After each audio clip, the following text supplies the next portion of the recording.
Hi, everybody. Welcome to Stratosphere Lounge. I'm your host, Bill Whittle. I hope you can hear me okay. Just made this switch over to get this thing going. I hope everybody's doing well.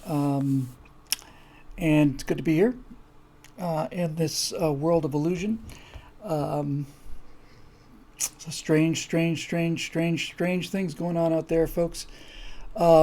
Just a brief wrap up for those of you who may be watching the Stratosphere Lounge eons into the future, millions of years from now on your data crystals as you take in the beautiful sights of the Andromeda Galaxy. The situation is just so fluid. You know, we had last week, we had this whole, I thought was revelatory information from Dr. Shiva.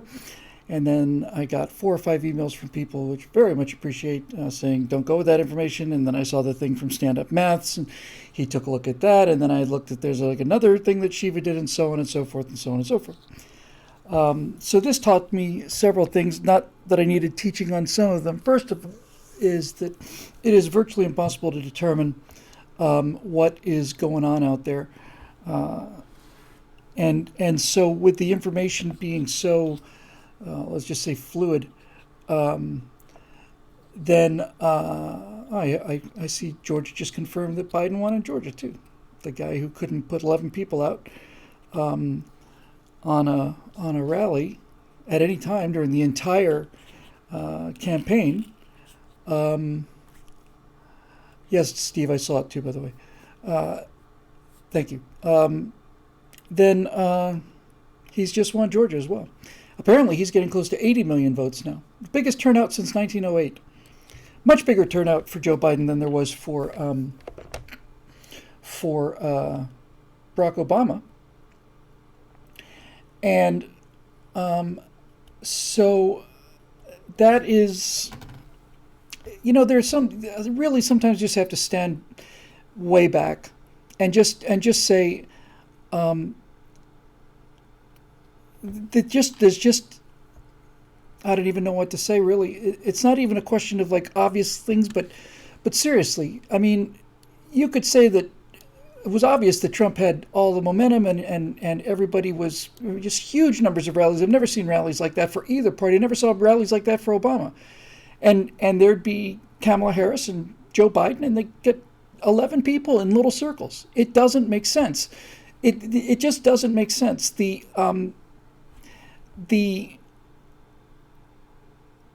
enthusiasm gap, it's not a question of level, it's a question of enthusiasm gap, is inexplicable, except if you have your finger on the scales. So I can, before we go to questions, I'll try to do as many questions as I can. I'm awfully tired tonight for some reason. He beat Obama by 20 million votes because of the enormous enthusiasm for Joe Biden, who couldn't bring people out to a rally. Scott Ott said something on a right angle, I think it was just so absolutely true, and that is, it is more trouble to go to a Trump rally than it is to go vote for Trump. It's a lot more trouble, and that is just simply, that's just plain prima facie evidence. There it is. There's a line of people on the plains in Nebraska.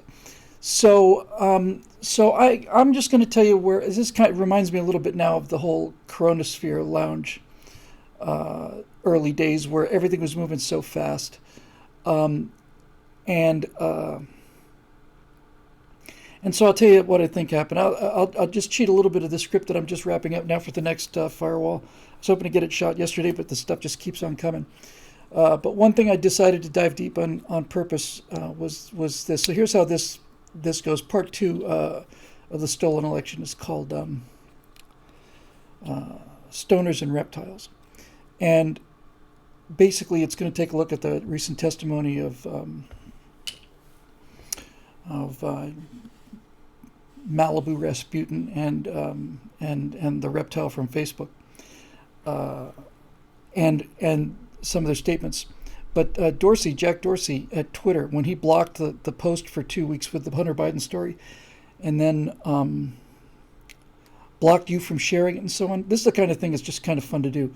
So I took a look at this, and then it turned out that the Washington Post did a survey after the election, a week after the election. and they polled not likely voters, not registered voters.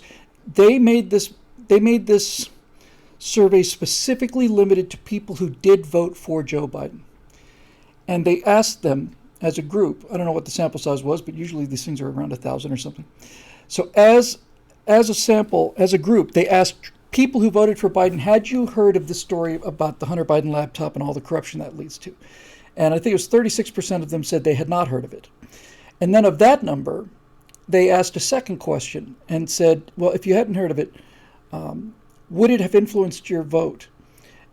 And 13% of the respondents of that 13% of that 36% said that yes, it would. It would have caused them to not vote for Joe Biden. So when you cook those numbers out, if this survey is correct and Biden voters did what they said they would do, then that's a 4.6% loss of votes for Joe Biden. I didn't flow him over to Trump because only 1% of that crowd said they'd vote for Trump. They just said they wouldn't vote for Biden. They third person, or they wouldn't vote at all, or they just wouldn't vote on the presidential ticket or whatever. 4.6%. So I took a look at the battleground states, and if you swing 4.6 over, you go from, I got the graphs right here. It's always fun to preview these things a little bit. So just since we're in a jolly old mood here, I may have to like I say, things are moving so fast. This is made this earlier today. And this is how AP called the election. And as you know, it's the Associated Press has the constitutional responsibility for determining who wins the presidential election. So this is how they called it, with Georgia still in play. Apparently, I'm hearing in real time now that Georgia has apparently been called for Biden as well. So that means I'm going to have to remake these charts. But this is what the AP was saying as of this afternoon. And then if you take 4.6% of the votes, which is what the number of Biden respondents who said that they hadn't heard about the story in the laptop, and if they had, they would not have voted for him. If you take that number and switch it, you get this graph. And this is what would happen if 4.6% of the Biden voters who were polled did what they said they were going to do and not vote for Joe Biden. So I took 4.6% off of Biden's numbers. I did not add 4.6% to Trump's the way that I would have if I was talking about media bias, because that works two ways. This is just plain people who said they wouldn't vote for him. So you can see it's a pretty big landslide victory there. It's bigger. And by the way, this number that you're looking at now, the one that I'm moving around right here, that number includes the cheating. So, in other words, these are the final inflated numbers that I think are extremely fraudulent. And if Trevor bin Laden hadn't decided to block that story, then Trump would have won handily beyond the measure of cheating that they already did there. So I don't think there's really any doubt about it. And now what do we do? And as somebody pointed out, and this is obvious to me too, if this was what they were seeing because of if Malibu Rasputin hadn't shut Twitter and locked him out, and not just him, by the way, the New York Times and everybody else, if that hadn't happened, then this is what the electoral map would look like. And as somebody pointed out, and it was obvious to me too, that just means that that's how many more votes you're going to have to flip and steal. So I'll tell you what right now. I'll tell you what I think we know and what we don't know and what we can know and not know and so on.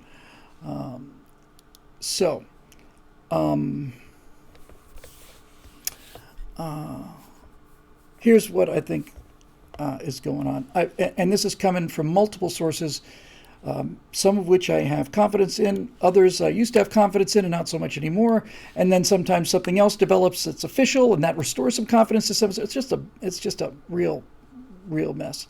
But basically, in a nutshell, here's what I think is going to be proven out over time. Again, I'm grabbing this from I've done nothing but just research and seen a lot of stuff. And this is my personal opinion, and we're going to find out one way or another when it gets to court. Here's what I think. I've heard reliable reports that Dominion was designed in Venezuela for Hugo Chavez, and that it was specifically designed in order to flip votes. That's the purpose of the software. Counting software is pretty simple. There's really not much to it. The ability to count things is what computers do. And as I said, when one of these Bill Whittle nows are right angles, there is no such thing as a computer glitch. And that's one of the things that Dr. Shiva was pointing out. That computers don't just suddenly take a cigarette break and just decide to go out and come back, and computers don't make mistakes. Computers don't make mistakes. Every time and this really needs to be said regardless of the election, although certainly this needs to be said during the election. Anytime you hear somebody say it was computer error, that is not computer error. It's, as Martin Archer points out, hey Martin, garbage in, garbage out, but it's one of two things. If a computer makes a mistake, or something happens that's unexpected, then either a human being has input data incorrectly, or the code was written badly and that bug never was developed, or that's the intent of the software. But the computer can't just suddenly decide, I'm just not going to follow my program and count anymore. I just feel like switching 5,000 votes from this guy to that guy. It can't happen. It's not possible. Computers can't do that. So there you go. So I think that this is what I think Dominion did. And somebody points out here, some new names here always. Thank you. Zargrayfang. He's pointed out this is a direct quote in the comment section, and had to flip the votes in real time. That's very important. Yes, that's exactly right. What you needed something that wouldn't do what ended up happening. What you ideally wanted was something that, as the time went on, so again, this is what I think happened. That they had tuned the computers and tuned Dominion and possibly other systems to expect a Trump win, and that it was going to start to swing those votes. And what I think happened was that Trump came in so much stronger than they thought, that it was actually not, that the algorithm that they'd put into it, which they thought would get him over the top with comfortable margin, wasn't enough. There is some evidence that people had reprogrammed the computers, or people had been inside the computers, basically inside the code, the night before the election, which is clearly illegal and violation of every single campaign electoral protection that we have, and so on and so on and so on. Now, hey Brent. So here's where things kind of come together, or don't. Early on, I heard people, a guy especially on Infowars, basically saying that after, I don't know how many, it was a week after or something, that he's now able to say that this entire thing was a sting operation, basically, and that Trump knew there was going to be fraud, and that this entire thing was done and recorded in real time, and they were watching it, and it's part of the biggest criminal investigation in history, and so on. I thought, wow, that'd be great if that were true. And then I thought, come on, I mean, really, one guy on Infowars, and I realized it's an awful lot to pin your hopes on. Then somebody pointed out that Donald Trump had written an executive order declaring a state of national emergency in 2018 or 19, I think it was 18, due to the results of, it must have been in early 19, due to the results of the 2018 election. He saw enough evidence of fraud that he declared a national emergency, and then had it renewed just prior to the 2020 election, had it go for another year. And so that now I saw that actual executive order on the whitehouse.gov website, which I give a high degree of credibility to. If I see something on the whitehouse.gov website, then I give that a lot more credibility than some guy who claims to be a guy who was a guy who did some guy thing on some guy thing in the 70s with the CIA, and who says this whole thing has been monitored.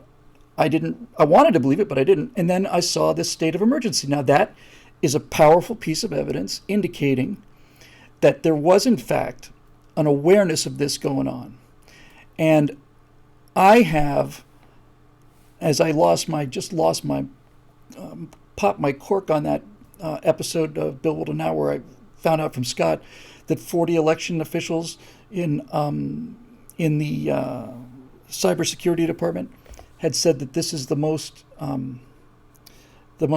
secure election, the most fraud-free election in American history, more than Eisenhower's win in '52, when everybody had to register to vote, go down, show picture ID, some kind of ID, find your name on the voter rolls, mark everything in, and nothing's counted by computers. This election's more secure than that one. When they said that, I realized that just, you're stuck with two things that are almost irreconcilable. And this is the part that is hard to get your mind around, and frankly, this is the part that is by far the most disturbing to me.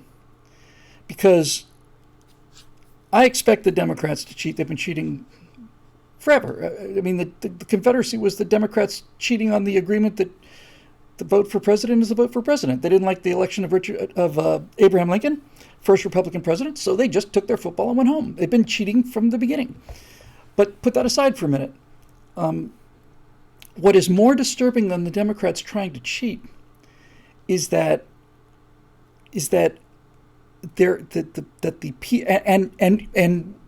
I know the media is on their side, but the part that I am finding very difficult to believe, but becomes more repulsively believable every day, is the degree to which government officials are involved, and government officials in agencies that I once had an extremely high regard for, like the FBI and the CIA. When you hear stories about how the guy who repaired the Biden laptop saw what was on it when he was legally able to take possession of it, he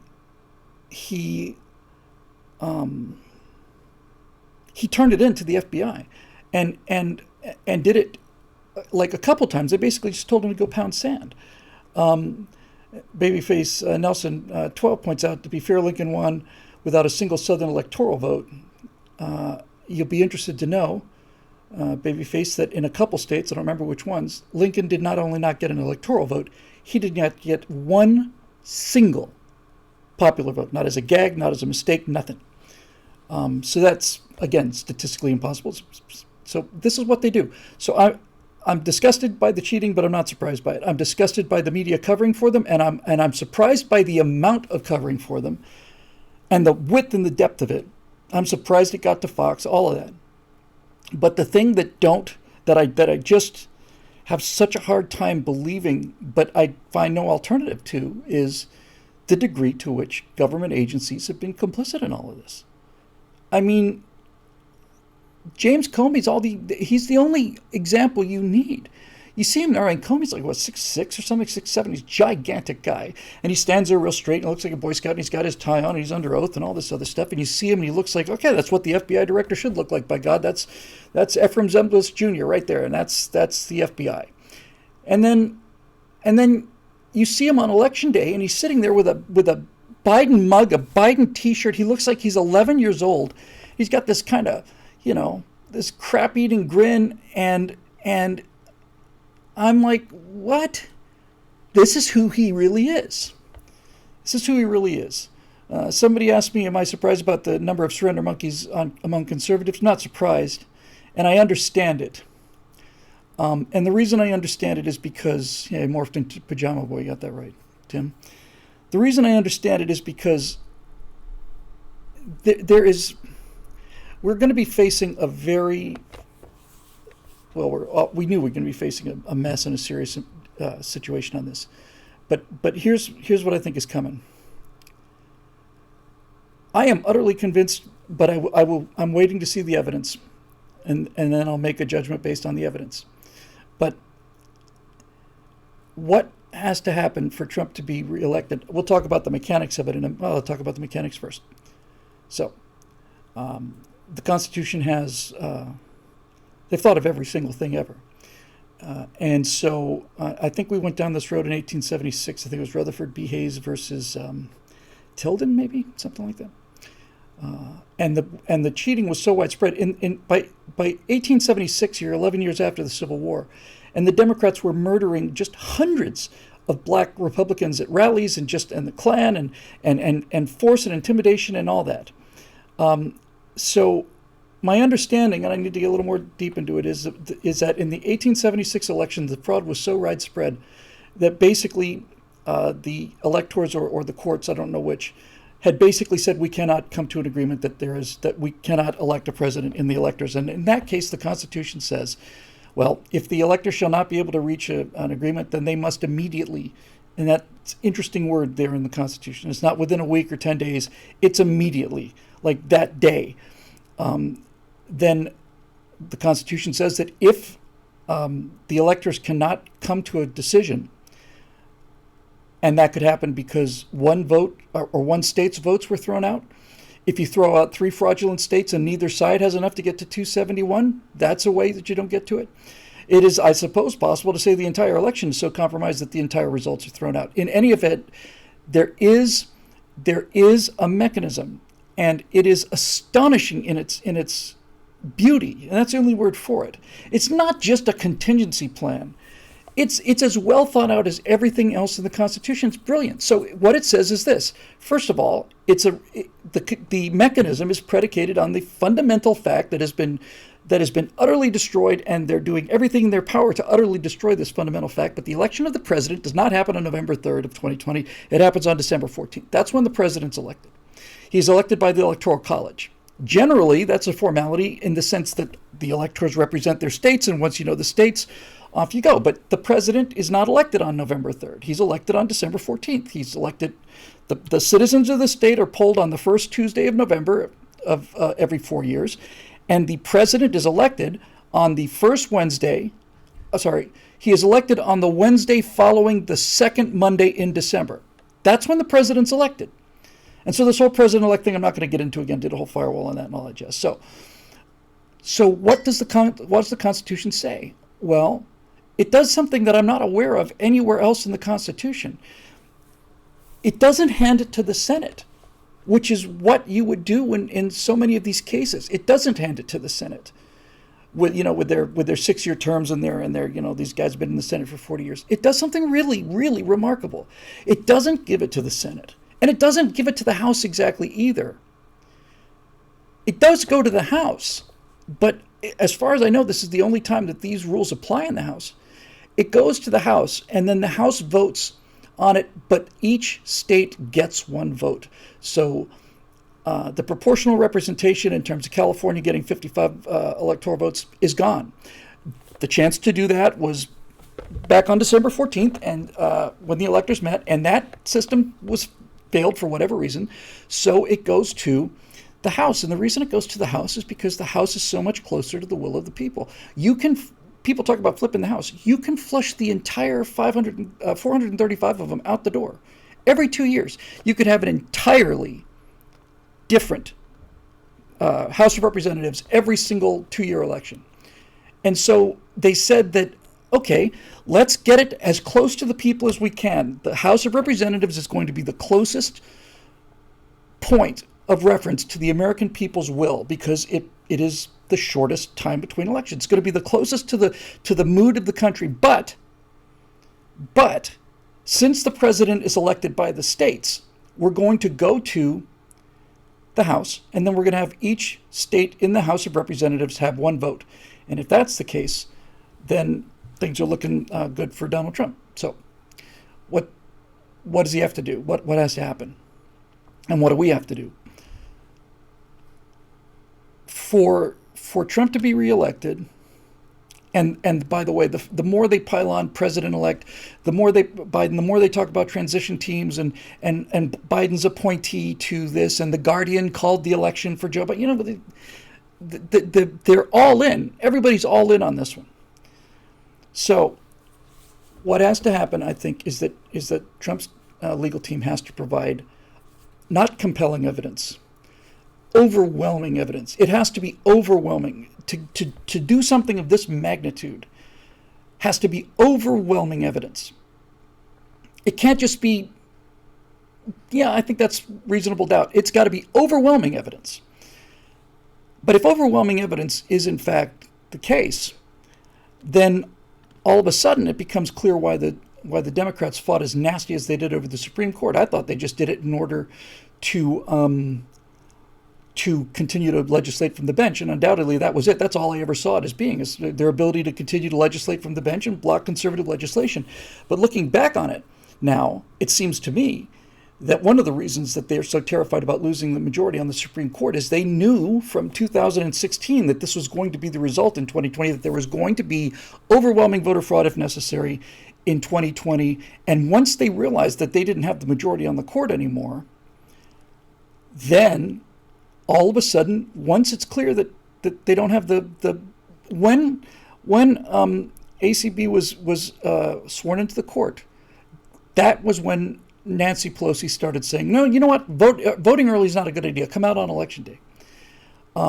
So not only do we have a majority on the Supreme Court, we have a John Roberts proof majority on the Supreme Court. It's funny. Some people say great, and then Tom Bombadil says, based on the press conference today, he's not too confident. I don't know what to say about that, but I have been very, very impressed by, at least by the demeanor of Powell. She just seems to be. She doesn't strike me as a Gloria Allred who's determined to go out there and move the public relations needle. She doesn't strike me as that kind of person. She strikes me as an extremely serious person. And so when she says, I didn't see the conference today. I'll look it up. I'll have a look at it afterwards. When she says that we have, quote, staggering evidence, unquote, that's what I need to hear. It can't just be we have evidence convincing. It's got to be staggering evidence. It's got to be staggering. So can she deliver in court? John Galt wants to know. Powell and Giuliani are good on TV, but can they deliver in court? I would argue that Powell is much better in court than she is on TV. She's won 500 appellate cases, I've heard. But she just comes out and says we have staggering evidence and that we're going to follow them all down. And she made other statements that I thought were very interesting. She said if any states are stupid enough to certify votes that they know are fraudulent, then they're going down too. And that is a powerful statement to make. And I think within a few hours, one of the states just said, no, we couldn't come to an agreement on whether they're legitimate. It was Wisconsin. Somebody refused to certify because two Republicans on there had been bullied into things. And finally, they just said, wait a minute, hold on now. Maybe we're not crazy. Maybe we're all being gaslighted. Michigan. So it was Michigan. So what I think happened is this. I think that Dominion software was written specifically to do what it did. Flip votes in real time in such a way so that it appears to be a natural process. You're not just injecting votes into the system. The one thing that Dr. Shiva said in his first video that I was so crazy about last week, and this is the most important thing, is if you don't understand this, then you never get anything. How you'll never understand how voter fraud works. You'll never understand how Dominion works. The thing he said that was so powerful is right at the beginning. And he said, if you think of the election as a box that votes go into, if you don't know, if you have no way to quantify what's going into the box, you have no way of knowing what comes out of the box. And to paraphrase an example that he used, if you have 50 people in an election voting, and they're all registered voters, and your observers down there, and you know that 50 people are allowed to vote, and 50 people go down to vote, and 50 people cast ballots, then that box is going to turn out 50 ballots. 50 ballots went in, 50 ballots are going to come out. Now, maybe it'll be 30-20, maybe it'll be 49-1, maybe it'll be 50-0, but 50 votes go in, 50 votes come out. So if you see an election where you can tell what's going in, and you find out that one guy has 15 votes and the other guy has 35 votes, you have some relative confidence in those results. But if it turns out that one guy has 35 votes and the other guy's got 65 votes and 50 people voted, now you got a problem. And that is why the whole thing about mail-in ballots and motor voter and no registration and no ID, all of it is really, you say it's to get people to vote Democrat. Yes, but the main advantage of it is it makes the input unknowable, not just unknown, it becomes unknowable. There is no way to know how many ballots go into the box, no way to know how many of them are legal. So if there's no way to know how many votes went into the box, then anything, oh my gosh, Rocket Smith, a very good friend of mine named Rocket Smith, died a year ago, 2 years ago. Anyway, so you can do anything you want to. The Trump executive order on voter fraud and so on is at first I thought, well, that seems to be kind of missing the point. But the more I think about it, and the more I look at this, when I saw the Trump executive order, that gave me an enormous shot of confidence that I did not have before, because that's a hard data point. The fact that he was aware of something as early as 2019 and declared a state of national emergency, that is I've often wondered about the whole Trump's playing four-dimensional chess kind of thing, but clearly he's a guy who knows how to protect his butt from being ripped off by unscrupulous people, because you don't get to be a billionaire in New York real estate if you're not able to do that. So I suspect that that they do have staggering evidence. And my friend Brent Regan, who's the smartest guy I know, Brent is smarter than me, Burt Rutan, pick any four astronauts combined. He's a real smart guy. He took a look at the data that Shiva was talking about and said both sides are a little off the numbers. But anyway, Brent said something I thought was really profound. He said if they can deduce the algorithm, if they can mathematically determine what the actual algorithm is, how does the computer make its decisions? Because the computer is functioning as the software tells it to function, and the software is designed for a reason. And if Trump's legal team can get what Brent said was, if they can crack the algorithm, then it's a slam dunk. It's over. Because if it is an algorithm, and the Trump team has it, then you essentially can recreate the election in real time. You can run it in real time for the Supreme Court, right in front of their eyes. You can just say, look, here's the algorithm for Michigan. Let's put in 2,000 votes and so on. Let's see what happens. And then they go start to doing that. Now we'll put in another 80,000, and they're going 60-40 Trump. Here, 60-40, red ballot, blue ballot, no confusion. Let's feed them into the system and watch as it gets bluer and bluer and bluer as time goes on. If they've got the algorithm, then they've got essentially a mathematically perfect case. Now, the American people are not prepared to make rational arguments anymore, half of them anyway. And I've never talked down about the American people. I've never been one of these people, they're just a bunch of masses and sheep. I don't believe that at all. The reason that half of the American people are not able to make a rational decision on this is because half of the American people have never heard any of this stuff before. None. So the evidence has to be overwhelming, and you're going to see people do to the evidence that they present what they tried to do to the existing evidence, and that is gaslight you into thinking that this is not real evidence, that this whole thing is made up. They won't be able to, if they've got the algorithm and testimonies, they won't be able to really, they won't be able to defeat the evidence, but they will start nibbling on your conscience around the edges and start talking about, I got a pretty good idea what's going to happen with that. But all of that to say one thing that's really, I think, the issue, the single issue is this.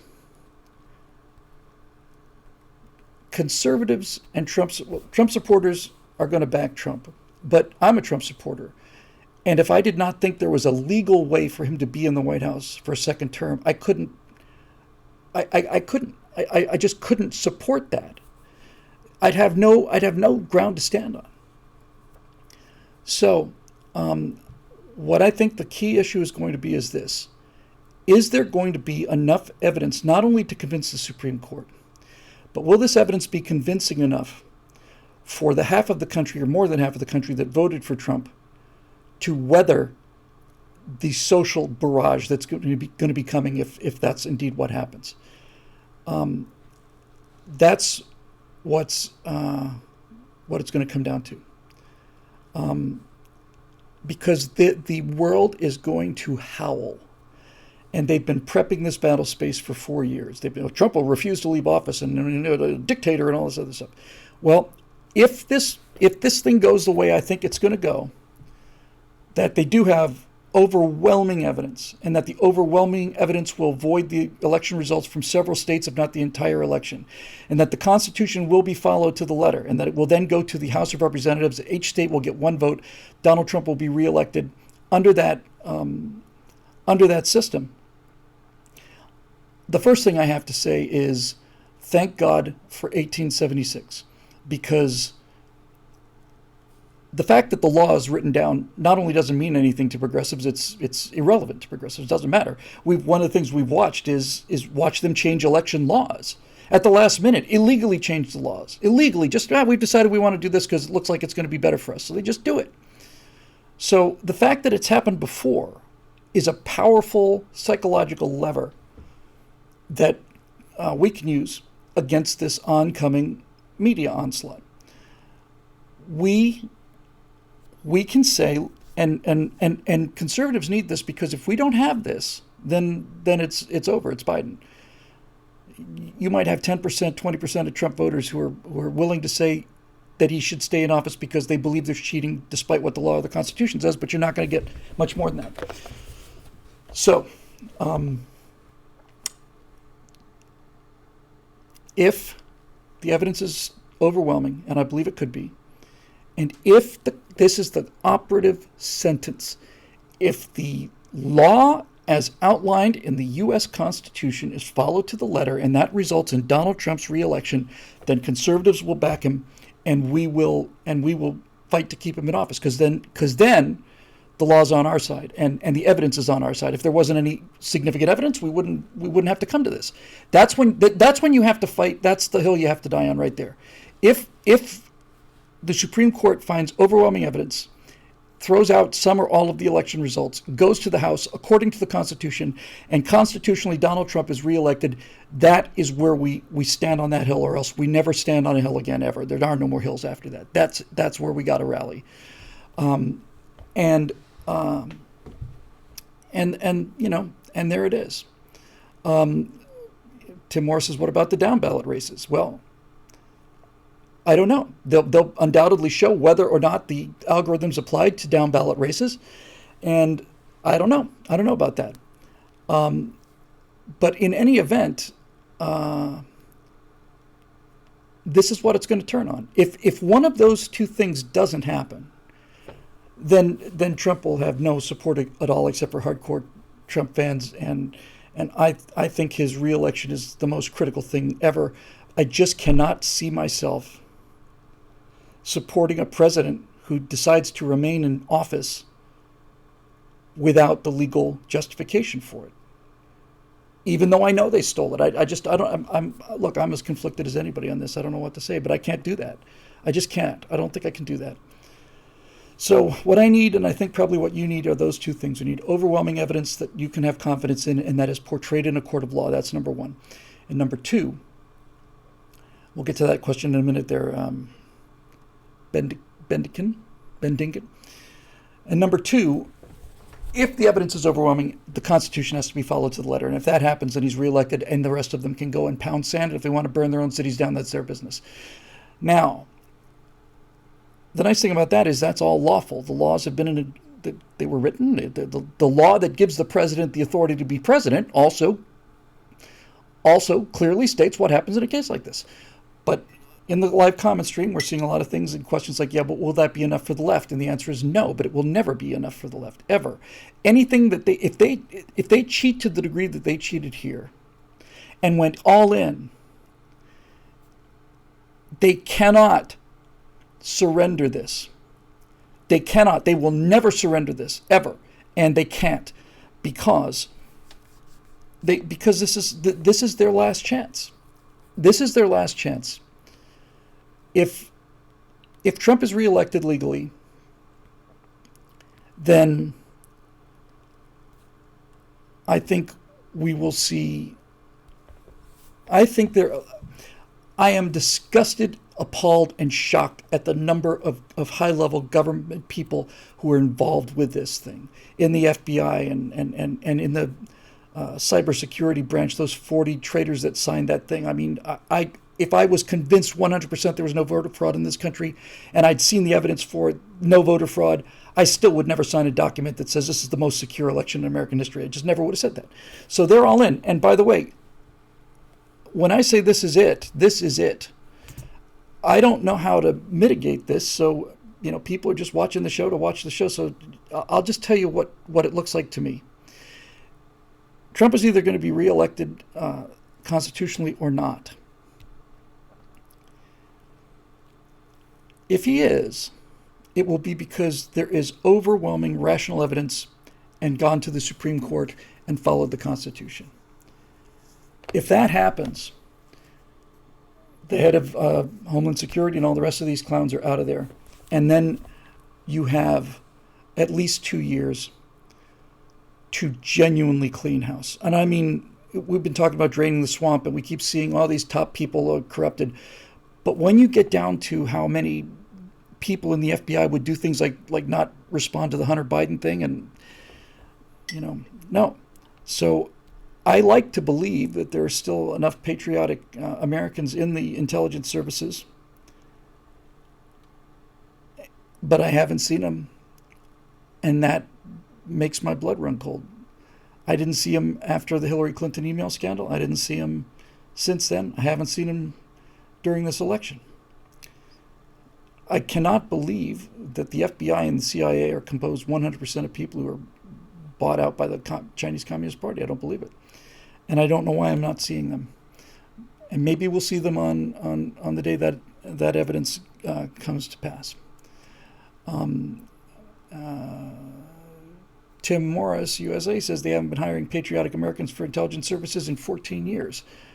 Yeah, I'll go further than that. They haven't been doing it since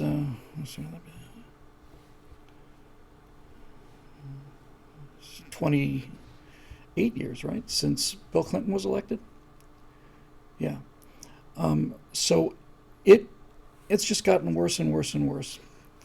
And we've basically allowed it, and we've seen it, and we've watched it happen. We watch Al Franken stole those votes. We watched the fiasco in Florida, which should have been over in a day.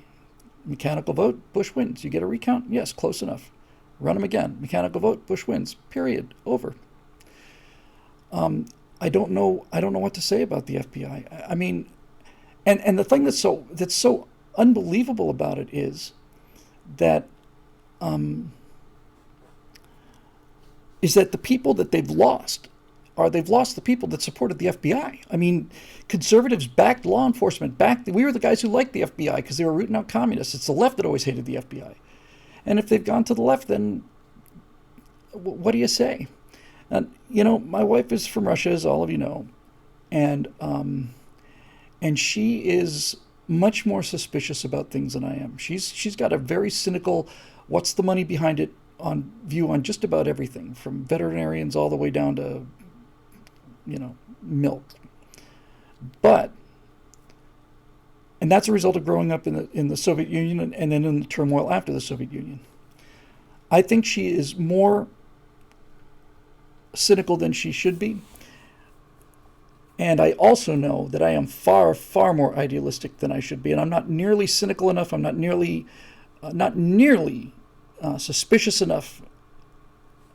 And that's how we get into these kind of trouble. Honest people assume everybody else is behaving honestly. And even when they find people who are behaving dishonestly, they tend to basically just say, well, that's going to be their problem when they get to meet their maker. But in any event, we have everything on the table here. So what happens? If Trump is legally reelected, then there is a chance to basically fire the FBI. Actually, it should be the FIB, shouldn't it? It should be the Federal Investigation Bureau, if you want to play a childish little, play on words. It's the FIB. It's not the FBI. It's the FIB. We tell little fib, little lies. I do know that, having spoken to a guy who was working in the agency, Christians in Action, that he and his friends who also worked for the agency in the 60s, 70s, 80s, and into the 90s said they don't recognize the place today, that the shenanigans that are going on today would never, ever have been tolerated, even as short a time ago as the 80s or 90s. So, it would be divine justice, divine justice, if it turned out that the guy who ended up saving the country was famous for one sentence, and that sentence is "you're fired." That would be theological symmetry. So, I've already spoken for an hour, and I said we do questions, and we will. But here's what it means: if Trump is reelected, and the evidence is overwhelming, and we have this majority on the Supreme Court, thank God for that. Forget about what happens in the street. Forget what the media says. That's irrelevant now. It's going to be a problem, but it's irrelevant to the bigger picture. It's noise, and it's confusion, it's destruction, and all the things that they do well. But when you get right down to it, it's legal authority.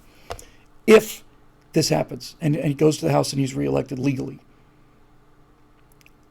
then conservatives and the more than half of the country that voted for him, because I think he won compellingly, and seeing Trump supporters out there on the streets in Beverly Hills and just randomly kind of assembling into Trump parades and so on, these idiots on the left think that we're all just like crazy for Trump. But that's not what we're doing. We're not flying pictures of Donald Trump. We're flying American flags, and we realize that this is the guy who's actually committed to giving the country back to the people. That's why we love him. But if he's legally reelected, then what would come out of this logically is the largest criminal investigation in the history of the world. And I say that without the slightest bit of hyperbole or any worry of hyperbole. If the things that seem to be happening are happening, and the president controls the Justice Department as the Constitution basically authorizes him to do, then it will be the largest criminal investigation in history. And the number of people implicated will be in the hundreds of thousands.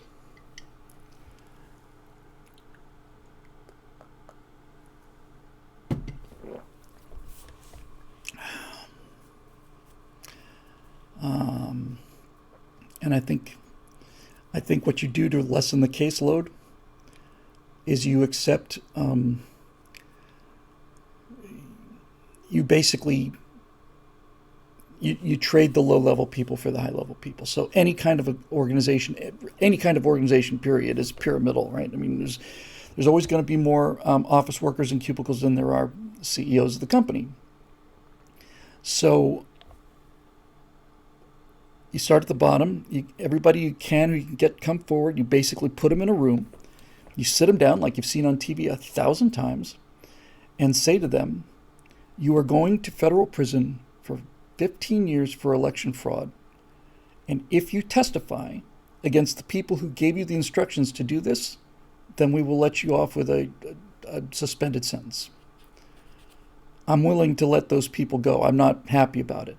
But you really have to, if this pyramid exists, and I think it does, then the only way to really, really get it is to turn it on its head so that the number of people testifying against higher ups is a huge number of people testifying against fewer and fewer and fewer and fewer people, and those fewer people are more and more important. And then you see where it goes. It seems almost inconceivable that would happen given the power of the media and big tech. But again, they did everything they could here, and they failed. And what I mean by they failed is now we got to look at the other side of the equation. Either there's not overwhelming evidence, or for some reason it doesn't go to the House, or for some reason the House decides to elect Biden. By the way, I should say that if it turns out that the Supreme Court says there's evidence of fraud and it goes to the House and the House does vote for Biden legally, then Biden's legally the president, the same way that Trump would be. Now, let's just assume that doesn't happen, that they get away with this. The people are saying, well, we'll get him next time. No. We won't get them next time. This is the next time. 2016 was the time when we should have been doing something about this, but this is the next time. After the 2016 election, it took them a year to understand and accept the fact that they'd actually lost the election. And then they continued their ongoing 4-year coup and did everything they could to discredit Donald Trump, because they knew in 2020 they were going to do everything they had to do and cheat themselves into the ground in 2020, and they had to immediately eliminate Trump's legitimacy with as much of the population as possible. That's exactly what they did. And Mobilmoto got it exactly right. We fix this now or never. That's it. We fix it now or never. Because if we don't, if Biden is sworn in as the next president, then here's what you can assume.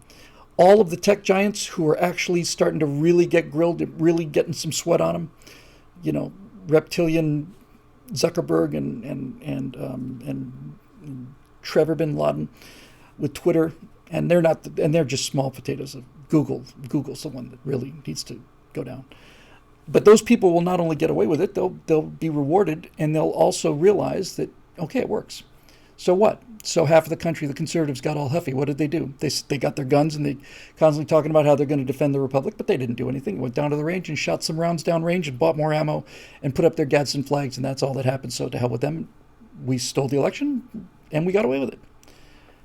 And so then they will have 4 years to plant more and more and more people into the FBI and the CIA. They'll have 4 years of echo chambering young people who will go from being high school students to voting and have their entire lives be nothing but public school indoctrination. Patriots who remember what a free country is like. 4 years from now, there'll be fewer of us to vote. There is no after this. This is it. Now, with that said, I think I do want to end on one note before I go to questions. That is hopeful. I mean, hopeful if Trump is reelected, that's hopeful. I'm talking about if Biden is elected president. If Biden is elected president, then it looks like they will have stolen the presidential election as a combination of the utter corruption of the news media, the big tech, and so on. And by the way, when I say utter corruption, I don't mean they're all taking a check, although I do have to say that for $34 billion from George Soros, that is documented what he's put into political campaigns. $34,000 million buys you a bit of influence. You know, it could buy you Fox News it could buy cratered ratings for Fox News for 10, 20 years until Fox News decides to become a game show network or whatever. $34 billion, a lot of money. So if Biden is reelected, if Biden is elected, then we're going to have to realize a really painful truth, and we're just going to have to face it. And that truth is that either our legs or our arm, one arm, finger, going to be bigger than a finger. It's going to be probably bigger than an arm. The American body, the United States as we know it, will have gangrene to such a degree that major limbs are going to have to be amputated. And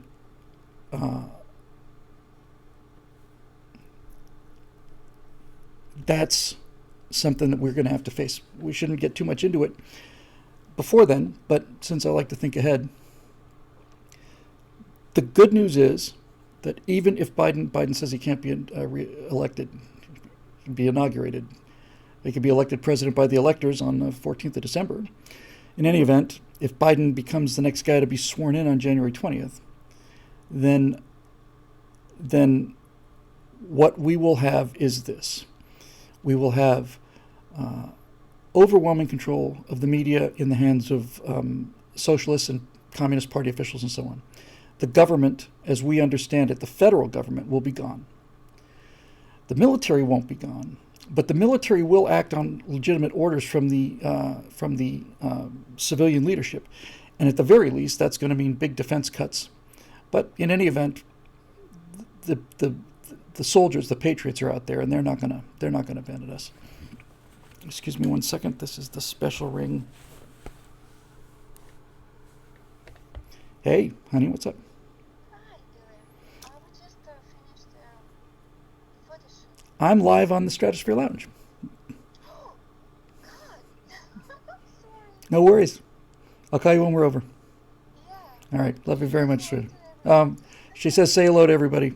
Here, I'll let you say hello. Okay. What? You get to say hello. Oh, okay. Hello, everybody. All right, sweetheart. Thanks. We're talking, and everybody's going, hey, Natasha. We're talking about big weighty issues, and it's good to know. Good to know I got a home to come back to. So I'll call you when we're done. All right. Thanks. Thank you. Bye bye. She just finished a photo shoot and apparently forgot where her husband was. So if the guy if that happens, then we have a country within a country, and we have to decide what we're going to do about that. The huge interior of the country is red, and there are 100 and well, there were 70 million 72 million people who voted for Donald Trump, and he represents, including people who didn't vote for him because they're too young or families or whatever, probably 120, 150 million people. That's the population of Germany and France and Spain combined. That's three countries that are absolutely 100% all American and understand all of it. They understand the Constitution, they understand patriotism, they're not ashamed of the flag, all of it.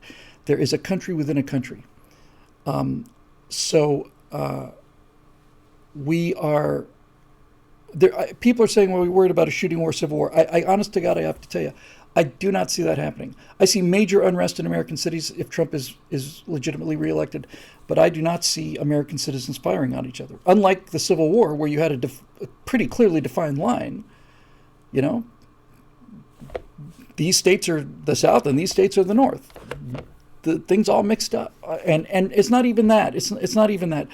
You know, the Civil War was conducted at a time when people used to spit on the streets, and one visitor from Europe went to New York and he said there was so much public expectoration on the streets, so many just blobs of spit, that he said it looked like the street was paved with oysters. It would be routine to kick dogs or set cats on fire and all the rest of this thing back in those days, and violence and death was everywhere. You'd be lucky if you had 10 kids. You'd be lucky if 6 or 7 of them made it to adulthood. So this idea is not going to. I don't see any world where that happens. I just don't. And frankly, I don't think they need to. The one thing they don't want to do is pull a trigger on people.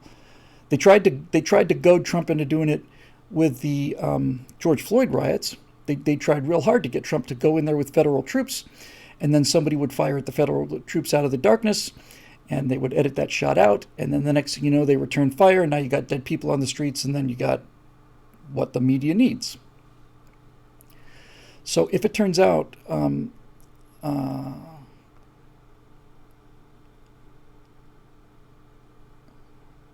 yeah, that's interesting. Helios 1776 says our new defense secretary is a special forces guy, and he says it's there's one thing Green Berets understand, it's an insurgency. That's hopeful news. So, if it turns out that Biden is sworn in as president, this is not the childishness of Obama's not my president. Yes, he was. He was my president. I don't like him. I have some serious concerns about his legitimacy too. But he was elected by the people of the United States. No question about that.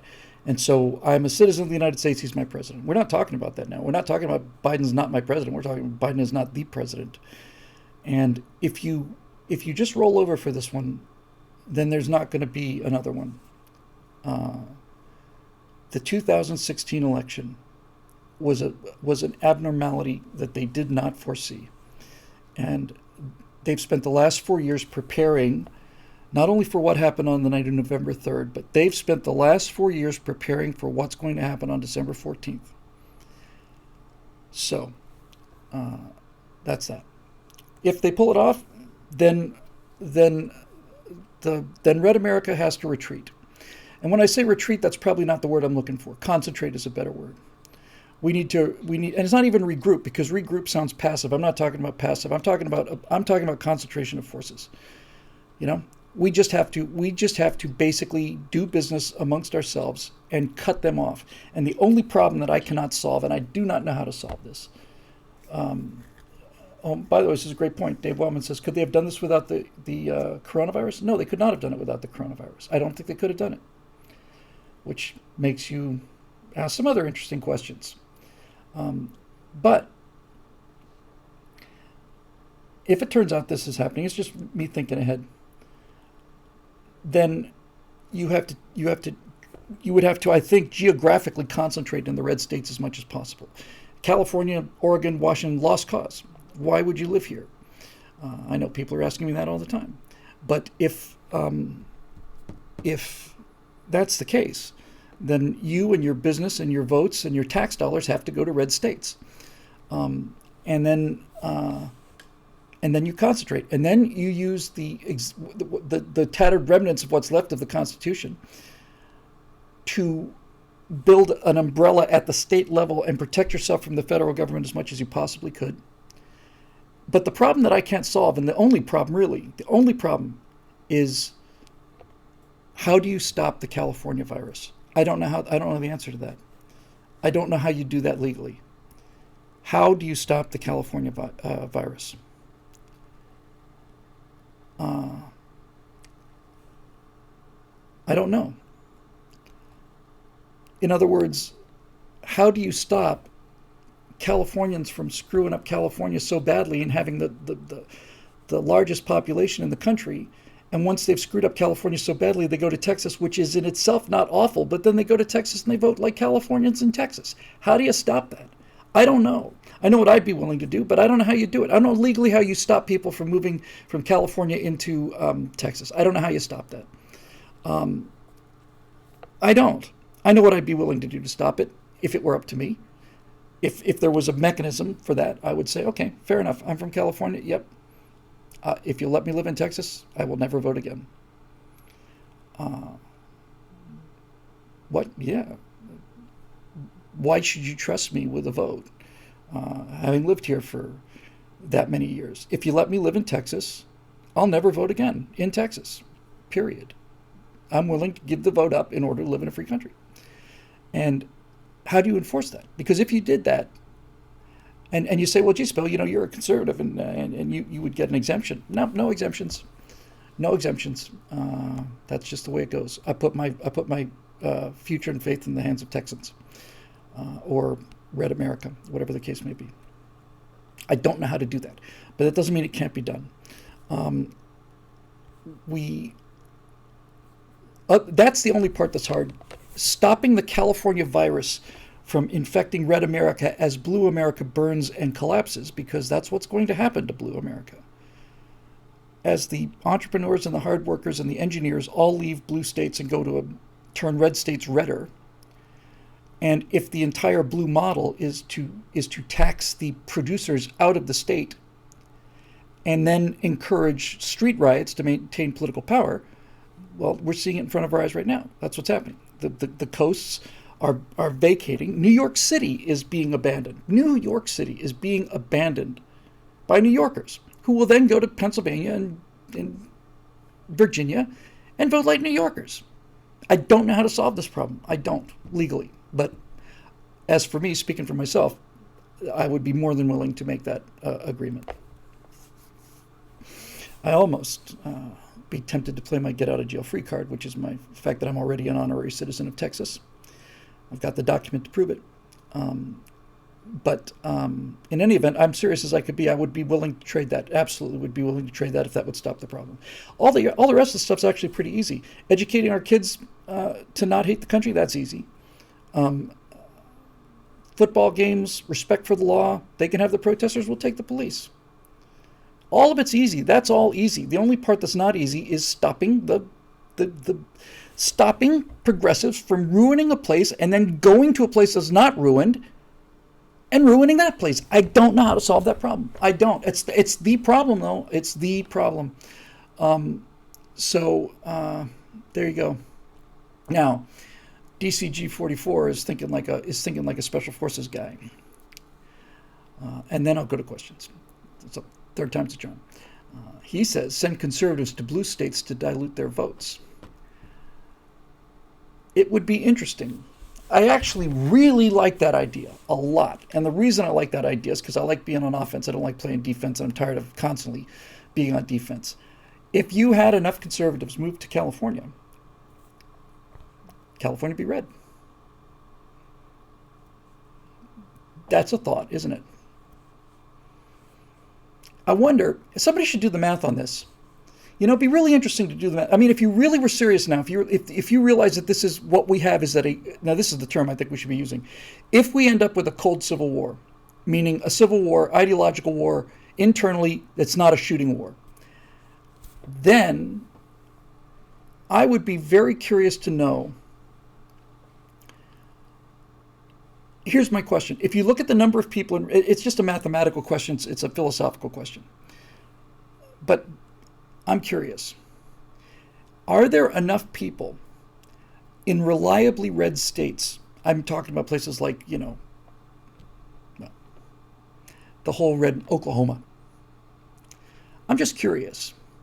Are there enough conservatives in red America for enough of them to move to California, to swing California red, and put increasingly, take the red state Americans, make sure that enough red staters stay there to keep it red, and then put them into Pennsylvania, California, and then shore up Florida and Michigan, that kind of thing. See what I'm saying? I'm just curious to know how that would work.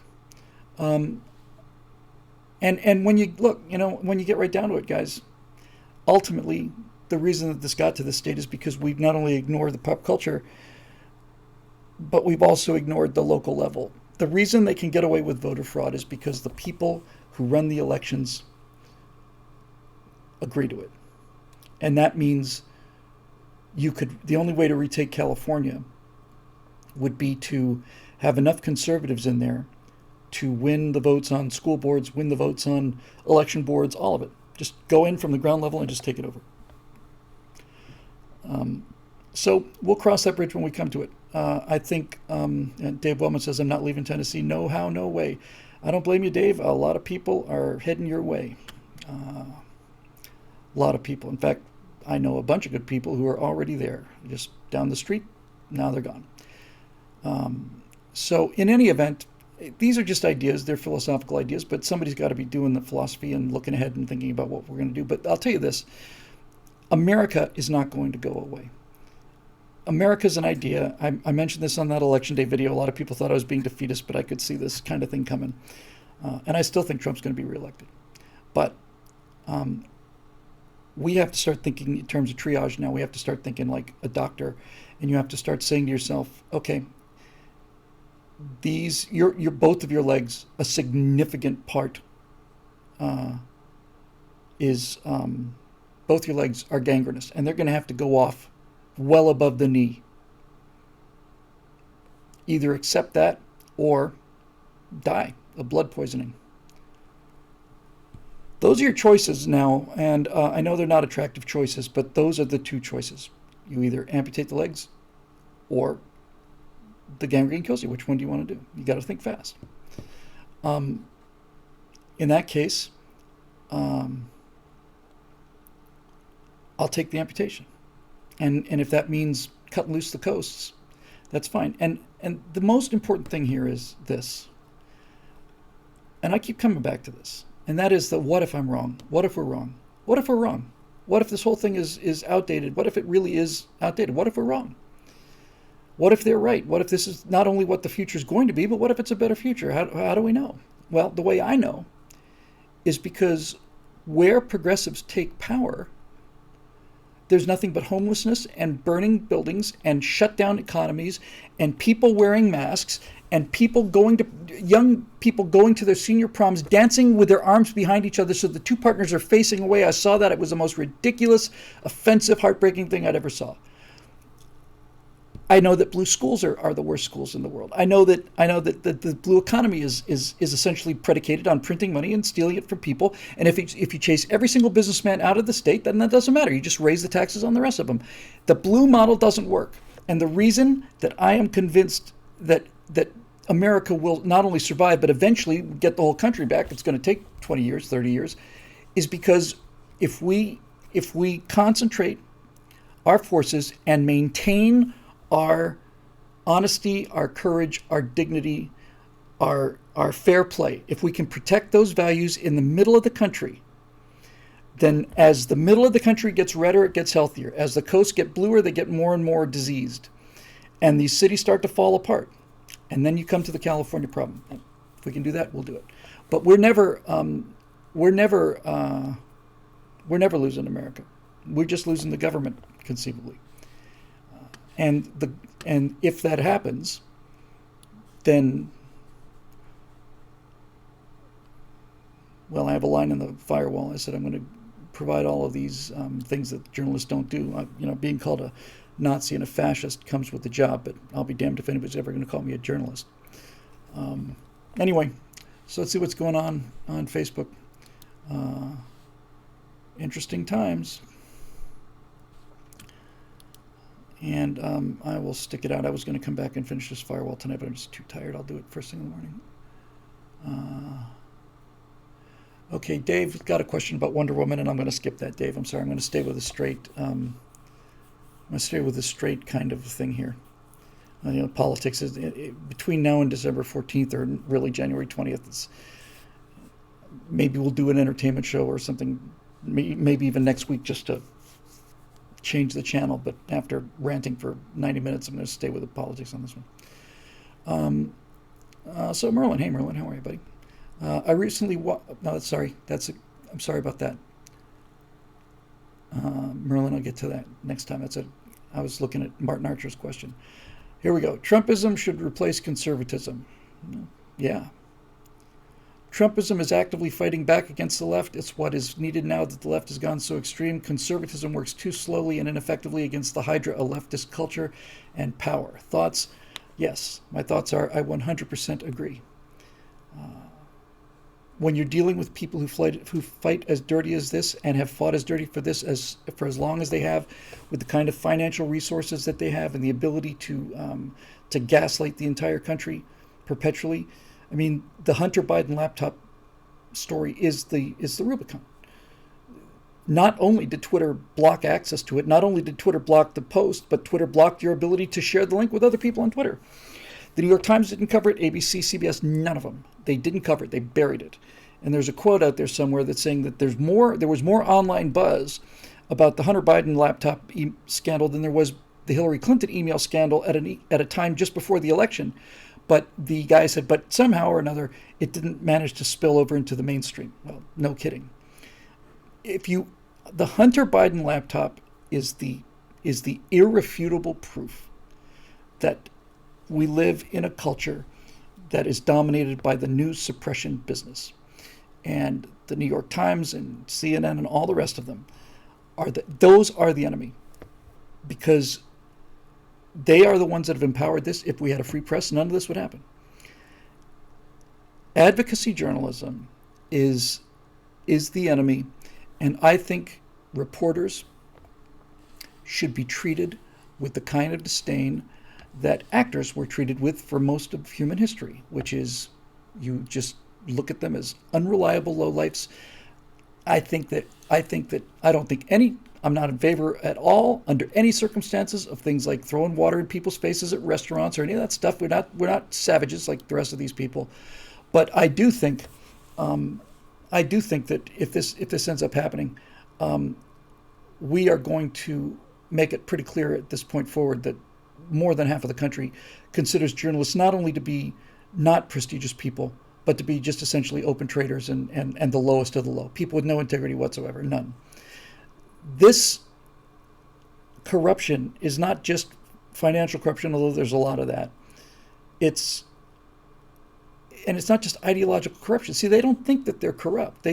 If you wonder why they keep calling us Nazis, and if you wonder why there's so many hoax hate crimes, oh, conservatives attacked me, and they cut me with knives, and they wrote, faggot on my forehead with a Sharpie, and then they beat me up, and then they were screaming "Go Trump" the whole time. Turns out it didn't happen. Again and again and again and again. All this stuff is manufactured. Why is it manufactured? It's manufactured because there has to be a villain, and these people think that they're fighting genuine evil. That's what they think. They think that they're fighting actual evil. They really believe this stuff. And since there is no evidence for this, in terms of, no, since conservatives aren't doing this, since there's no evidence for it, they have to basically go out and make their own evidence. And that's what they do. Yes, Cheryl, Project Veritas is real journalism. If the mainstream media was doing what James O'Keefe was doing on his own, we wouldn't be in this mess. But they're not. And they're not just not doing their job. They are doing the job of not covering the news. So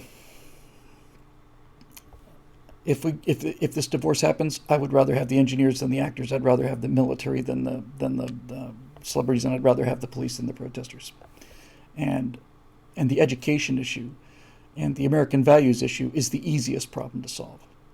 Absolutely the easiest problem to solve. And things like blockchain are a potential that I think we would have to invest in very, very, very heavily. And that is, for those of you not familiar with it, blockchain is a form of encryption that is unbreakable. It's not a question of you chew on it long enough. It is just cannot be broken.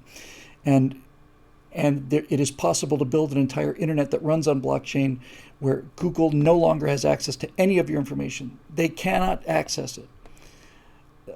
They just can't. And it revolutionizes everything, contract law, all of it. So these are the kind of things we'd have to look at going forward if they manage to pull off this crime of the millennium. But yes, Martin, absolutely. Conservatism, look, I'm speaking as a conservatist and a Trumpist. There's a lot about trumpeter. I'm a trumpeter. And there's a lot about Trump that I don't like in terms of things like the spending and all the rest of it. But we're past that now. It's like the absolute core values of the country. It's, do you love the country or not? Make America great again? Yes or no?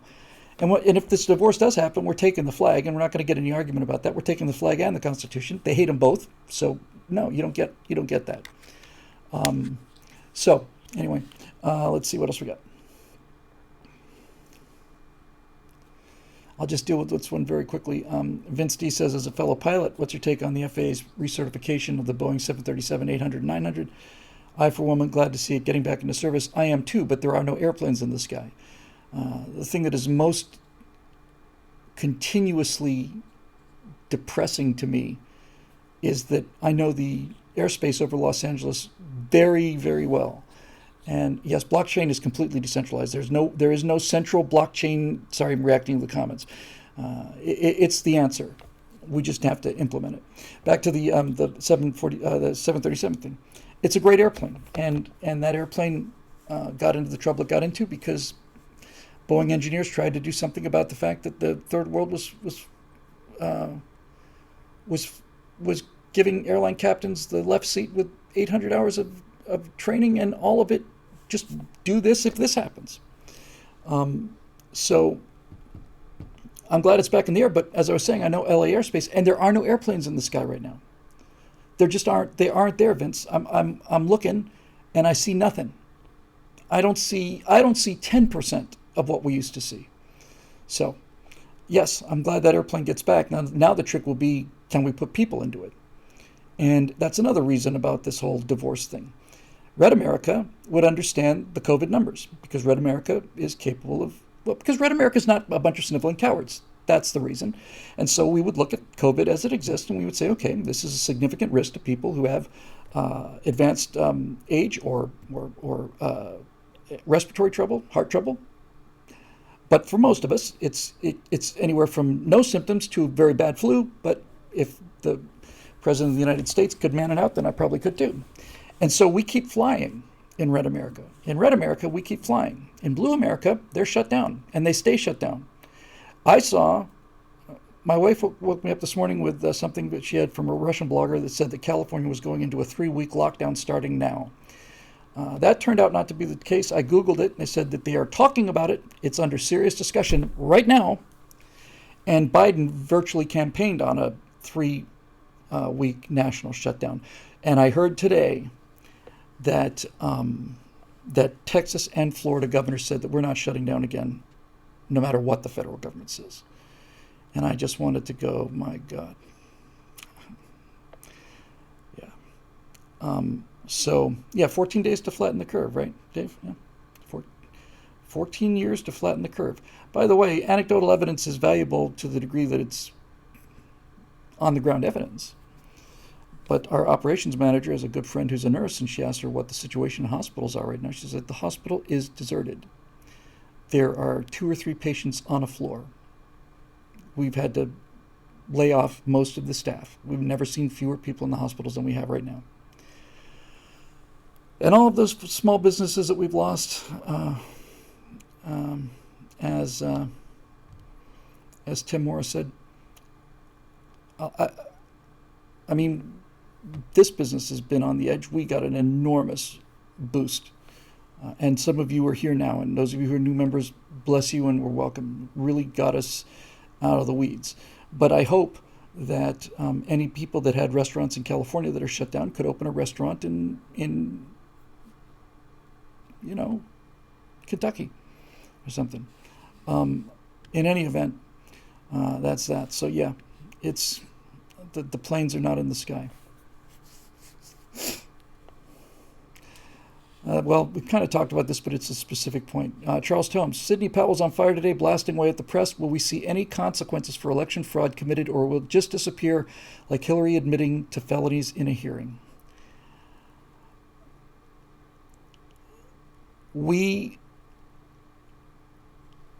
This is going to depend on the strength of the evidence. The strength of the evidence. If it is staggering, as she says, then you cannot claim voter fraud on this scale, become reelected through the mechanisms of the Constitution because of the voter fraud, and then not do anything about the voter fraud. Then, like I said, I'm not going to get back into it, but then you're talking about hundreds of thousands of co-conspirators at some level or another, on precinct level and so on. You flip all of them. You can stick them all in federal prison for as long as you want to, but you put that pressure on all of them, get them to flip, get them to testify against the next person up, and you keep doing that till you get to manageable numbers, and then you go after it. And that means you go after Joe Biden and the whole links to Communist Party in China and all the rest of it. You go after the Clintons. In fact, the Clintons are the issue. People talk about Obama being the problem. It's not. Obama's a symptom. Obama became possible because of the Clintons, and it's not. And it's Bill and Hillary, but the more I watch of that couple, and I've been watching them since 1992, is that it seems to me clear that Bill is just a teenage child, and that all of this real evil, this actual evil, murdering people, murdering witnesses, this must have power. I think Hillary Clinton is the single great mover behind all of this. I think Hillary Clinton and George Soros are the 2 most destructive people in American history. And yeah, precisely right. Tim Morris got it in the comment section, which is Hillary's the power mad psycho, and Bill just wants to become closely acquainted with 14-year-olds. So Obama is that. I'll watch the news conference. I heard it was great. Hope it's good. Yeah, Biden, if the evidence... To answer your question, Charles, the evidence needed to re-elect Donald Trump is a higher bar than the evidence needed to convict Joe Biden, if that makes sense to you. That's how I see it. There's enough evidence to get Joe Biden without any trouble whatsoever. There's more than enough evidence to go beyond reasonable doubt. That is a lower bar than what you would need to show to the American people. Because you're going to have to show the American people. The news media won't show them. They'll tell you what happened, and then they'll lie and they'll spin, but in any event, you get the idea. No, don't be sorry, Tim, sorry. That you got it exactly right. That's precisely, your sentence was correct. I just watered it down. So let's see.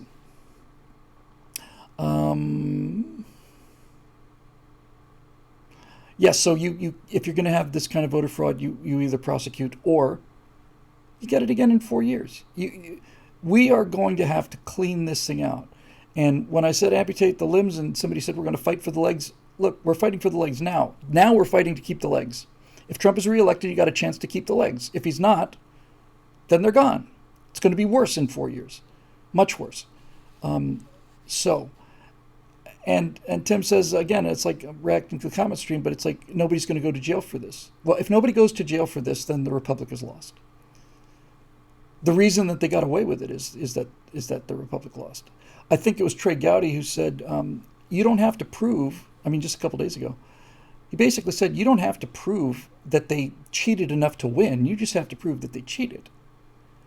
And I think that's a profoundly important statement to make, because if you can only, there has to be consequences for cheating. And if not, if there aren't consequences for cheating, then why not cheat? If you succeed, you win. And if you don't succeed, well, okay, whatever. You absolutely have to have consequences for this. People need to go to jail. I want to see Facebook broken up. I want to see Twitter broken up, but I would trade everything for Google right now. I would trade the whole thing. I'd let Biden walk. I'd let Zuckerberg walk. I'd let Jack Dorsey walk. I'd let them all walk if I could break up Google. That's what I would do, because I went searching for evidence for things, and you really have to go to page 7, 8, 9, 10 of a Google search, and that's how they control people. Yeah. Heads have to roll. DGS 44 says heads must roll on this, or laws are worthless and chaos follows. And now we're down to the brass tacks, folks.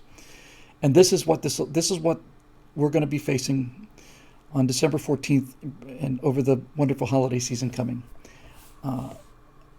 Are laws applicable to everybody? Yes or no? And if Biden is sworn in as president, then the answer is no. And if that is the case, then the social compact, or contract if you prefer, is broken. If Biden is sworn in as president, then cheating has succeeded, and I owe nothing to this government. I owe my life to the country, but owe nothing to the government. In fact, I have an obligation to stop them at every turn. And that's what they're going to see. And this time, it's not going to be just a bunch of snotty-nosed college kids who are going to be, out on the streets. We're not going to go out on the streets. We're just going to stop feeding that beast. So, if that happened, then we simply we drop the first stage. We just let them rot. Okay. You want to scare businesses out of the state of California? You want to make it impossible for businesses to stay in California? You've succeeded. Now you can have it. You have to solve the California virus problem. Anyway.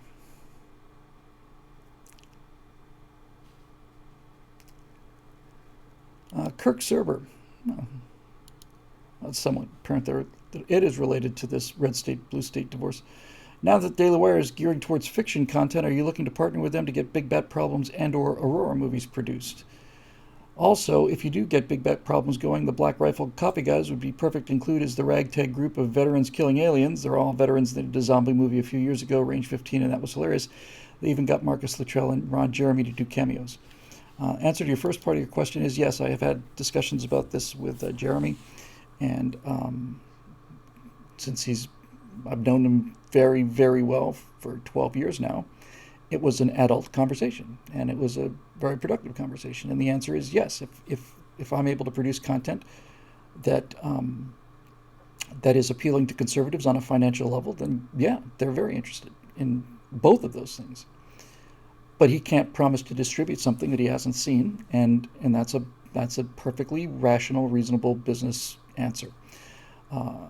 Now, as far as your business about having the veterans doing the acting, I'm going to disagree with you on that one completely. I can't imagine. I'm sure they pulled it off a couple little movies I saw. Was it Something of Honor? the thing that the veterans did with the SEALs, and they got the swift boat and stuff. It's going to come up in 3 seconds. Uh, it was a movie produced by vets and Act of Valor. Thank you. Um, and it was vets acting, and in fact the tactics were so realistic that there was some blowback on that in terms of them like giving away things that they shouldn't be giving away. But I saw Act of Valor, and I thought, yeah, there's. I don't know if it's Tim says Matt Best can actually act pretty well. I don't know. I don't know who.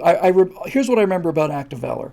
I remember that there was one person in that movie that could act. I don't remember who it was. I just seem to remember saying that guy can act, and no one else. And I'll go on to make it a even bigger and more important point. I think veterans, warriors, would be the worst people that you could cast in a movie under any circumstances. I don't think you could do worse than veterans. Maybe engineers. Yeah, maybe engineers, because engineers don't connect to people. They're just, yeah. Maybe engineers would be worse, but if not engineers, then warriors. And the reason warriors make such lousy actors is because acting is about lying, and it's about lying convincingly. And in order to lie convincingly,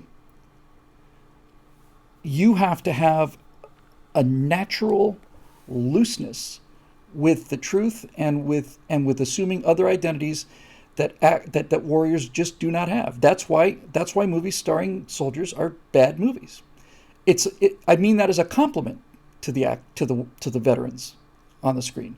You should be proud of the fact that you're a bad actor. Dave Big Booty mentions 517 to Paris. I didn't even see the movie because it featured the three guys. And Clint Eastwood knows what he's doing, but that was just, I don't get it. I don't get that at all. I mean, I saw the trailer for that, and that is a great story. That's the story of the three Americans who stopped this mass murder on a train in France because all the French people were cowering in the back, and the three American guys went up and rushed the guy and got cut a little bit and pulled the AK-47 out of his hands. It was a great story, but the movie totally tanked, and I had no desire to see it because I watched the trailer and I thought these guys, they can't act. In the comment section, they're mentioning Jimmy Stewart, and somebody points out exactly right. John Galt says, wait a minute, who got that right?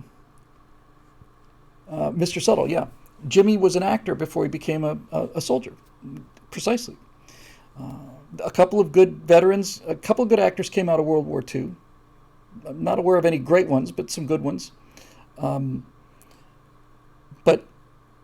it's that would be the last place I would go. I would use conservative actors, however. Anyway, so yes, fiction is where the answer is the future, and fiction is the future because you can be much more truthful in fiction than you can with fact. You can get much closer to the truth in fiction than you can with straight up education.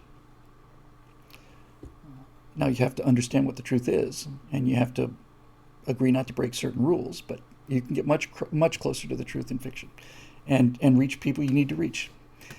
And by the way, when I look at things like those guys I posted on Facebook, the guys flying the jet wing things, that is not a progressive pastime. Strapping 4 turbine engines onto a set of carbon fiber wings and flying through canyons is not something that the progressives either do or want to do or will allow you to do.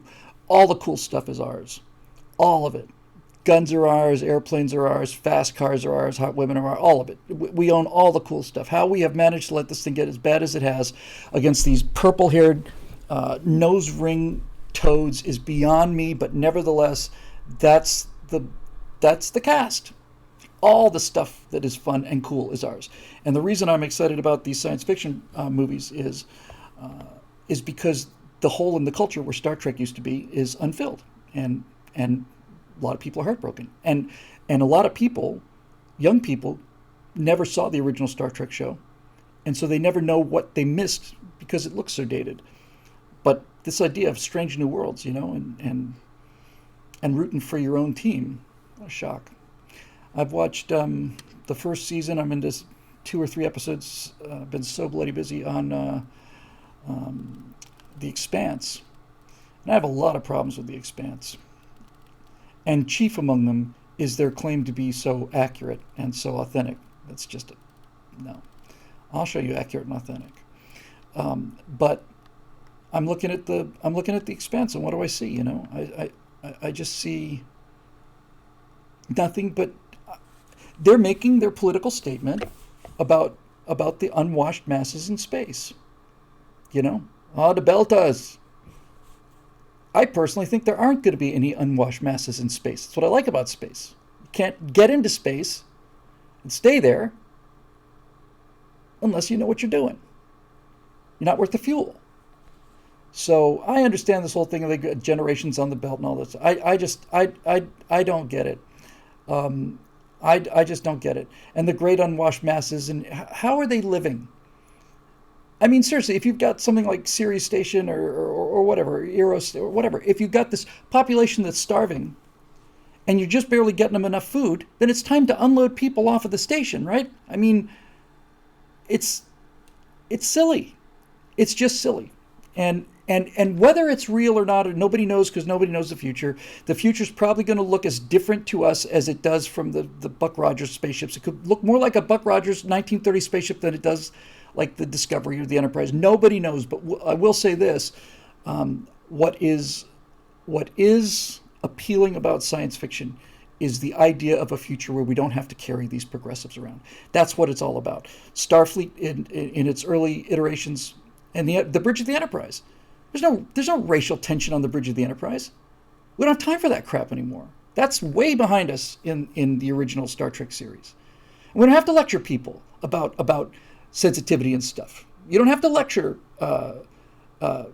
Scotty to not be racist towards Uhura, because Uhura is the best communications officer in the fleet. You don't have to do it. It's just taken as stated, and that needs to come back. And the exploration thing, I haven't seen exploration sci-fi since the original Star Trek series.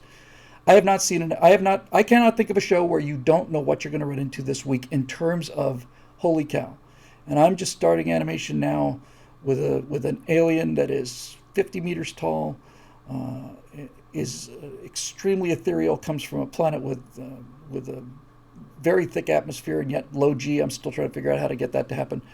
But it looks like an alien, and the thing's 50 meters tall, and it just comes out of the gloom because the atmospheric pressure is so high. It just appears. It's just this moving skyscraper, and it just reaches down, and it doesn't have fingers. It just reaches down, bends way over, and the human explorers reach up and they touch fingers, kind of like in the Sistine Chapel, and it's like, oh, it's curious. It's intelligent. It's flashing its bioluminescent stuff. It's 50 meters tall. And I say 50 meters only because I'm talking about, I'm embarrassed I said 50 meters. What I meant to say is it's 150 feet tall. That's what I meant to say. And I'm going to do that too, by the way. I'm going to ride this one, I think. I know SpaceX has gone to metric, and I don't blame them because that's engineering. But I got to tell you, I really, really thought about this carefully. I probably thought about this too much. But I am 95% convinced that I'm going to be doing something 165 feet. Thank you. This is the audience that I have that I actually love so much. I am virtually positive that I'm going to have this thing in the future with the imperial measurement system for the Americans. Everybody else can use metric. But I think for the Americans, I think I will. Because all science fiction is an extrapolation into the future. And I'm kind of glad we got off the election because I was actually getting sick about that. Science fiction is extrapolating the present into the future. That's what science fiction is. Nobody knows what the future is going to be. Nobody knows. So what we can do now is we can basically just say, well, if we take this and move it forward, we take a modern society and we move it 200 years in the future, what can we play around with? Because now it's fictional. So where would we be heading, and so on? And I actually am very, very, very likely to keep this feet and nautical miles. And the reason I'm going to do that, and the reason I said it, you take the present, move it into the future, is because for my entire life, anytime you're talking about how fast something goes, it goes fast in knots. How fast is it going? That thing will do 1,400 knots. It'll accelerate to 720 knots at sea level and go right through the sound barrier without batting an eyelid. That sounds real to me. And when they talk about the speed of like SpaceX Dragon capsule, it's moving it's now at 32 kilometers a second, or it can't be that 32 meters. I don't know what. I don't even care because they're not real measurements. And you see all that. It's moving at so many kilometers per hour. Who cares? What does that mean? How fast is it going? I don't want to know how fast it's going in kilometers per hour. I want to know how fast it's going. Give it to me in miles per hour or knots, real measurements that people can relate to. And I'm going to get started on the metric system again. I just think that I had a conversation with my wife about this, who has taken the better part of 4 years now. She's been here 4 years and a couple months. And she's just now starting to get familiar with describing temperatures in Fahrenheit. And I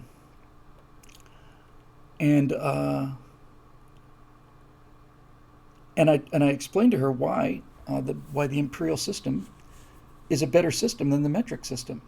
And she's extremely visually oriented. And her painting, by the way, if you think her photography is great, her painting is blowing me away. She started painting a couple months ago, and it's just everything just. Are you kidding me? And all the genres are completely different. They not only don't look like each other, they don't look like they're done by the same artist. It's amazing. Why not furlongs per hour, says Bart's Treasures? Well, because that'd be silly, Bart. But in any event, I sat down with her and I drew a circle. And I said the reason that so much of imperial measurements are better is because 12 is a better number than 10. It's a much better number than 10. It is a much, much, much better number than 10. If you look at the compass is divided according to 12s, not according to 10s.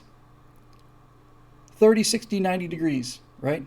You can take 360 degrees. It's basically on 12. So since it's, look, 10 can be divided by 5 and 2.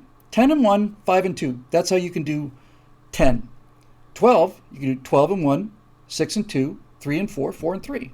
And that's why if you're looking at anything circular like courses, you get cardinal points, 90 degrees, not at 100 degrees, 180 degrees, not 200 degrees, 90, 180, 270, so on.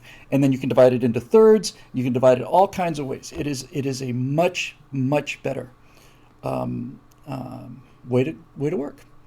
And 10 is an unstable number. This is why we count in tens. So I don't want to hear how metric is so much more better. It's so much easier. It's easier to do the math if you want to know how many meters there are in 2.4 kilometers. Then there's 2,400 meters in 2.4 kilometers. But how big is 2.4 kilometers? I mean, who cares? Give it to me in miles so I can understand it. And the great thing about it, too, is that, and I love this, actually, because now we're really getting in the weeds, and that's a sign I'm getting tired of talking about this election thing. But the thing I really like about the imperial system that we use here in America is this. The temperature scale is much more sensible. I've seen somebody did a quick little meme about that, and they said, in centigrade, 0 degrees is freezing, and 100 degrees is you are dead. In Kelvin, 0 degrees is you're freezing, and 100 degrees is you are freezing. In imperial measurements, however, 0 degrees is really cold, and 100 degrees is really hot. It's perfect, and so there's that. But on the other hand, the miles work the other way. Miles are bigger than kilometers. It's like, yes, this is a manly measurement. How fast are you going? Well, I'm going 80 kilometers an hour. That sounds pretty fast. How fast is that really? 53 miles an hour.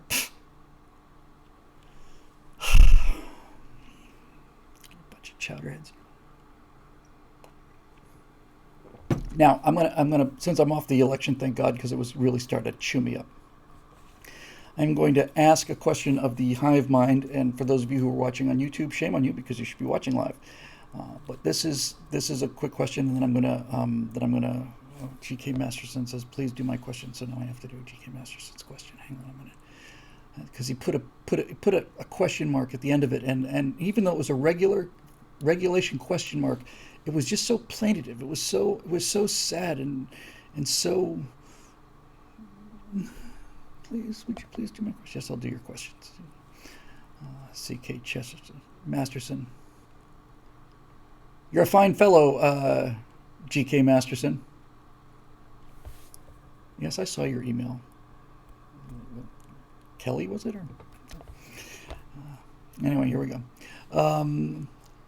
Here we go. So here's the question. Oh my God. Yes, I saw your email. I see it now that I've unzipped the comment. It's a lovely novel that you've written here, Kelly. Sorry, Kelly. And the PS is PS. G.K. Masterson is a woman. Oh, I don't doubt that at all. And I know I'm going to be clubbed over the head about this, but I've never seen such a long comment.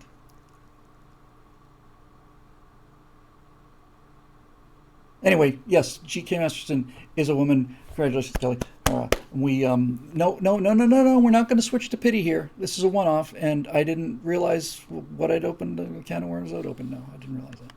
So here's my question for you. I've talked about this with Natasha, and I've talked about it with Natasha. Now I'm going to talk about it with you. Every drama, not just science fiction, every drama has to have a villain. You have to be opposed, or else there's no drama. Drama is overcoming or succumbing to obstacles. That's it. So you need a villain. You need an adversary. They don't have to necessarily be bad. You could make the case there's nothing particularly bad about the Klingons or the Romulans. They're just different. But you need a villain. And so here's what I think. I'm going to keep this thing 100% science-based. I've solved the artificial gravity problem. I've solved the interstellar travel problem. The interstellar travel problem is it's going to take you, if you've got a 4 light year journey, you can expect to be out for 7, 8, 9 years. I can foresee massive advances in thrust and specific impulse. So you crank it up to 50% of the speed of light or 60, you sleep it off, you just basically get up once every 4 or 5 weeks for a day or two, stretch on you go back to sleep and you sleep your way home. That's it. It's medically induced coma. So no interstellar, no faster than light travel. And then the real tough one was the anti-gravity. And I realized if I'm going to be using computer generated characters, I can do all the 0G I want to and low G. But I'm going to have people basically walking in, because I'm limited by the models that I have, and I don't want to design completely 0G models. Besides, a lot of these things have to land on planets, so they got to be laid out horizontally anyway.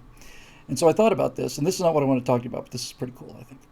So inside the anywhere in space where you see people walking in the expanse, they've done they selectively do the magnetic boots thing.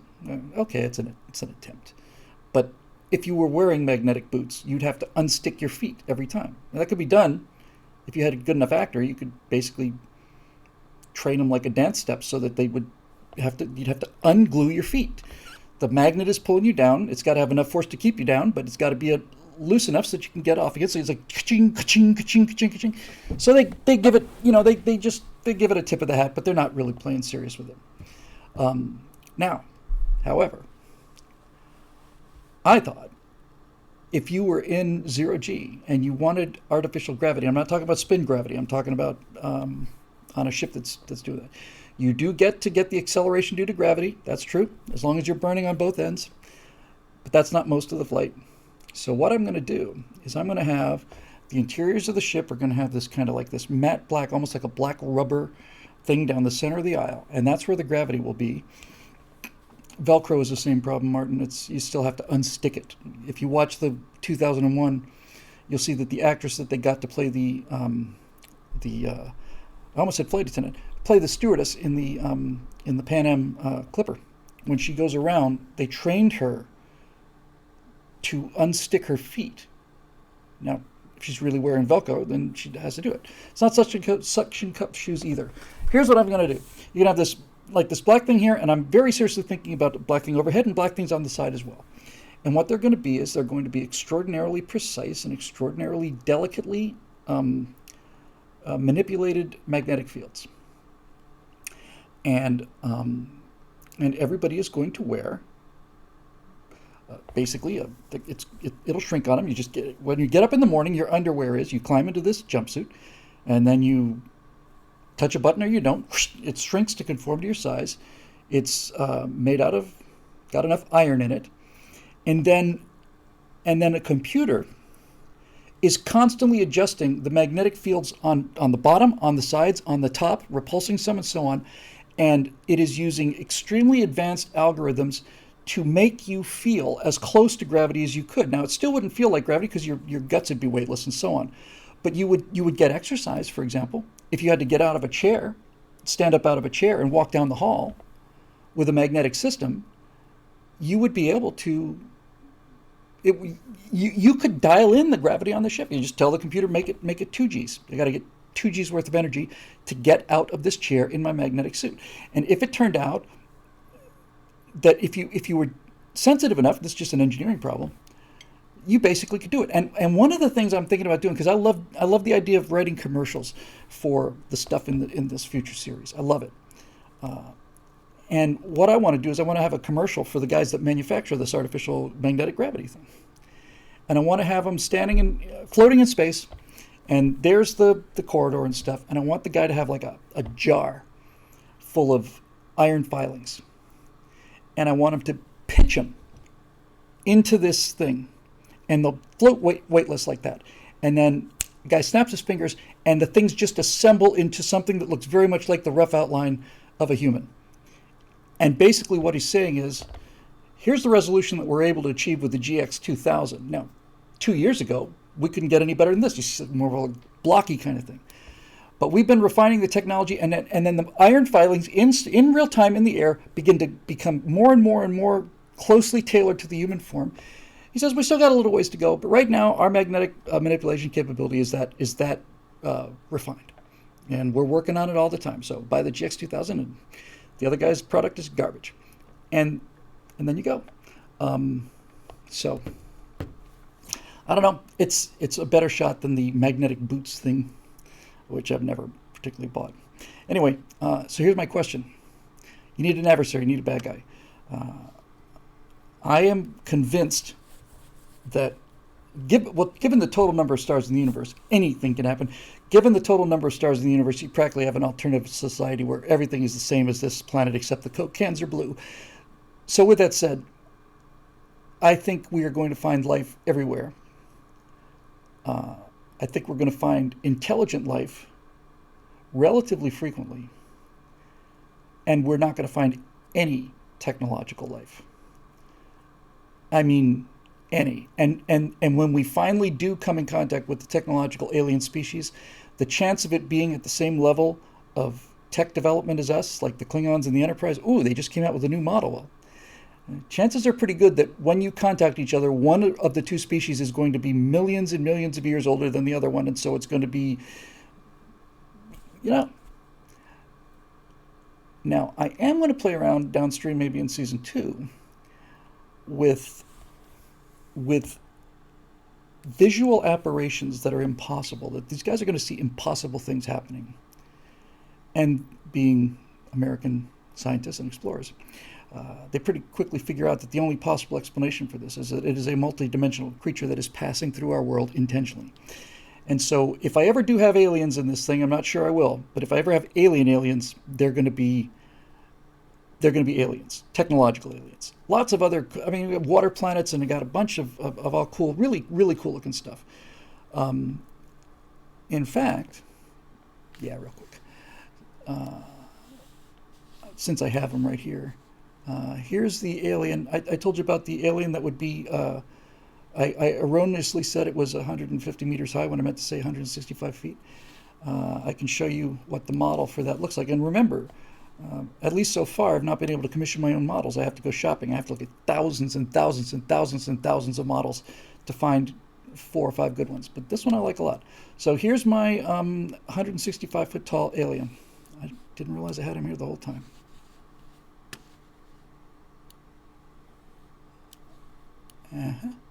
Oh, I just moved myself. I didn't want to do that. I meant to move alien guy. But anyway, I'll scroll them up in a second. I just grabbed the wrong frame. But that, my boys and girls, ladies and gentlemen, that's an actual alien. And no, he's not pregnant. Its center of balance is different than ours. It comes from an extremely low G planet. And let me show you his feet. What the? I saw this model, and I thought, no, it's not tree light. It's not rigid. It's liquid. It's the product of a low G planet with a dense atmosphere. That's a technological problem. I have to figure out how to get that to happen without breaking laws of physics. I'll find a way. But basically, the best way to think of it is it moves through a very thick atmosphere, 20, 30 atmospheres, Earth pressure at the surface, and it is essentially almost buoyant. And there's plenty of oxygen and low gravity, so giantism is everywhere. So figure a human comes up to, I don't know, like the toe on his left foot that high off the bottom of the frame, that kind of thing. So that's an alien. And my criteria for aliens will be, if it's humanoid, I don't want it. Now this does have 2 arms and 2 legs, but the architecture of them is so different and so weird, and the overall structure, you could not fit a human into that. You can't get a human into that suit. And I'm going to have all of those things behind it just kind of flowing. Anyway, so this thing's 165 feet tall, and it sees the humans, and it bends over, and the head lights up with all kinds of bioluminescence, and then it extends one of those. I just moved myself again down. It extends one of those pointy arms and reaches down and touches a human fingertip, and that's just wicked cool. And that's not what I was actually reaching for, believe it or not. I've already started to sketch out another planet in this universe called Hale, named after the developer, or maybe named after the famous astronomer Hale. And Hale is essentially kind of a jungle planet.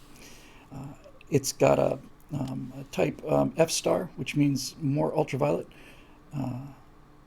which means higher mutation rate, and the oxygen is very high, and the gravity is high.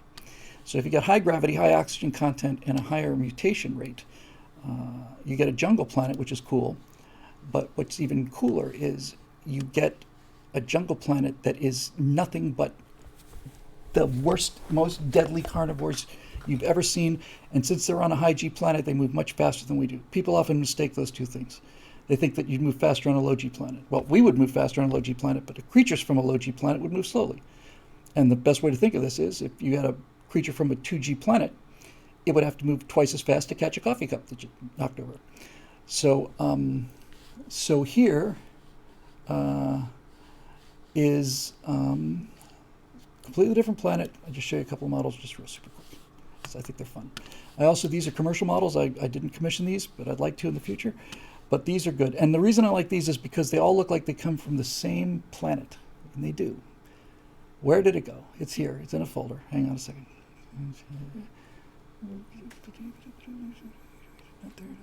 There it is. Okay, so look at these guys. These guys are all other forms of aliens, but these are of limited intelligence. But they all look like they come from the same planet. That's nasty. That's about the size of a monkey, I reckon. Maybe a little bigger. The size of a chimp or a gorilla. And then let's see what else we got. That's the apex predator.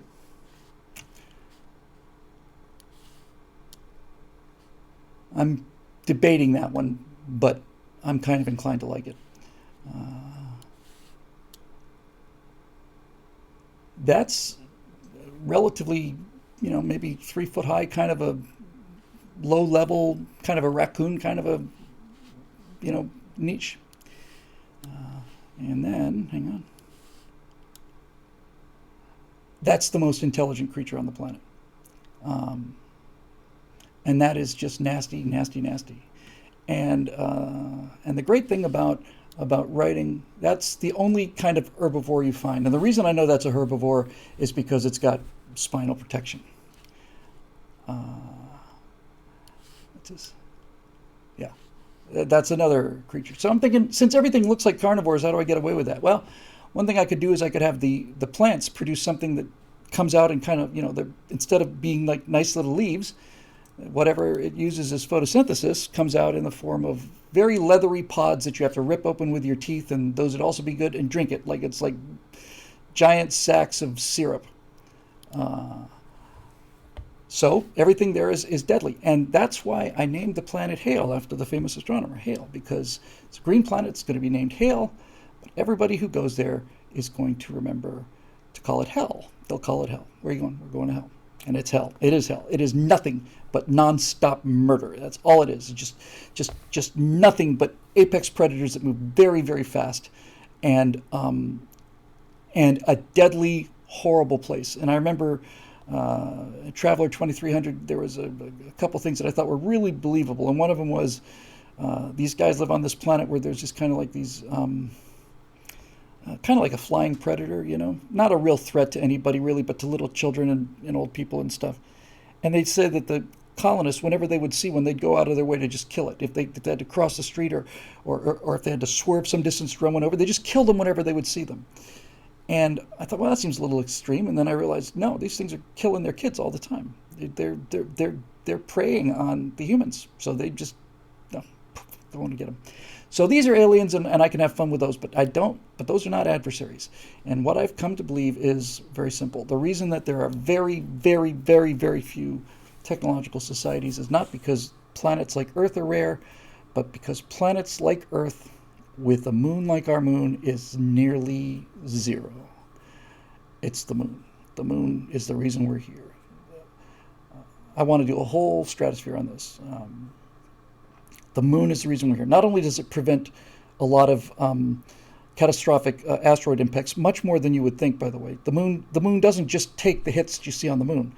The moon accelerates incoming asteroids out of the way. It's astonishing how much protection the moon provides. By the way, the moon is, when you look at the moon, just remember this, that's not another planet, that's the Earth. Previously thought that a planet, sometimes called Orpheus, about the size of Mars, collided with the proto-Earth, with Earth Mark I, and knocked the core out, and that became the moon. But basically, the current theory is that the whole thing just kind of turned into an ionized cloud, and as it cooled, you basically got different processes going on. But the moon is the Earth. It's the same stuff. And the moon not only protects us from asteroid impact, the moon stops the Earth from tipping over, which is what happens when you have a spinning object. They orbits over, of course, hundreds of thousands or millions of years, the planet's going to tip over and just continue to process and continue to tip over. Now, that's fine, but if the thing tips over to the point where one side is facing the sun and the other side is not, then you're going to have massive die-offs. And you combine that with the asteroid thing, it doesn't stay stable long enough for intelligent life to survive. The moon helps us in other ways too. We would not have been able to do the whole leaving the sea and come to land, the muddy mud skipper thing. You can't do that without tides. All of those animals that were the first to make the transition to land did it in tidal basins. They were fish, and then they stayed in the wet mud, and evolution favored a couple of them, and they got these proto-lungs, and that's how they did it. But they couldn't have done it without the tide. They can't just leap out of the ocean and just go walking around on the land. The tide is what allowed that to happen. Without tides, you don't have that. And without the moon, you don't have any tides. And the axial tilt of the Earth, this is why it's a deep argument. I love it. Earth is tilted at 23.5 degrees, like this. And that means that sometimes of the year, the northern hemisphere is pointing towards the sun, and as you go around on the other side, the axis remains the same, and now the southern hemisphere is pointed towards the sun. And that gives us seasons. Now think about this. If you don't have seasons, you don't have any reason to have more than rudimentary intelligence. Food is where the food is. You don't have to store food. You don't have to preserve it. You don't have to build clothes and warm shelters and housing and understand things like fire and wheels because every place is pretty much the same. Nothing changes. That's what I'm getting at. With seasons, if you find a nice place to live and winter is coming, you got to plan ahead for winter, and you got to figure out how to kill animals and get their skins. You got to figure out how to move and all of that stuff. If you didn't have any seasons, you would have life on Earth, but you wouldn't have intelligent life on Earth. Well, you'd have intelligent life, but it wouldn't be technological life. It would never get to the tool stage because you wouldn't need it. Now, on the other hand, if you had a very severe tilt, the seasonal changes would be so great that it would be impossible to survive the winter. The difference between summer and winter would be so extreme that you could not survive the winter or the summer, depending on how you want to measure it. And that difference is pretty nearly 5 or 10 degrees on either side at 25 degrees, something like that. So that's kind of handy, the axial tilt and the seasons argument.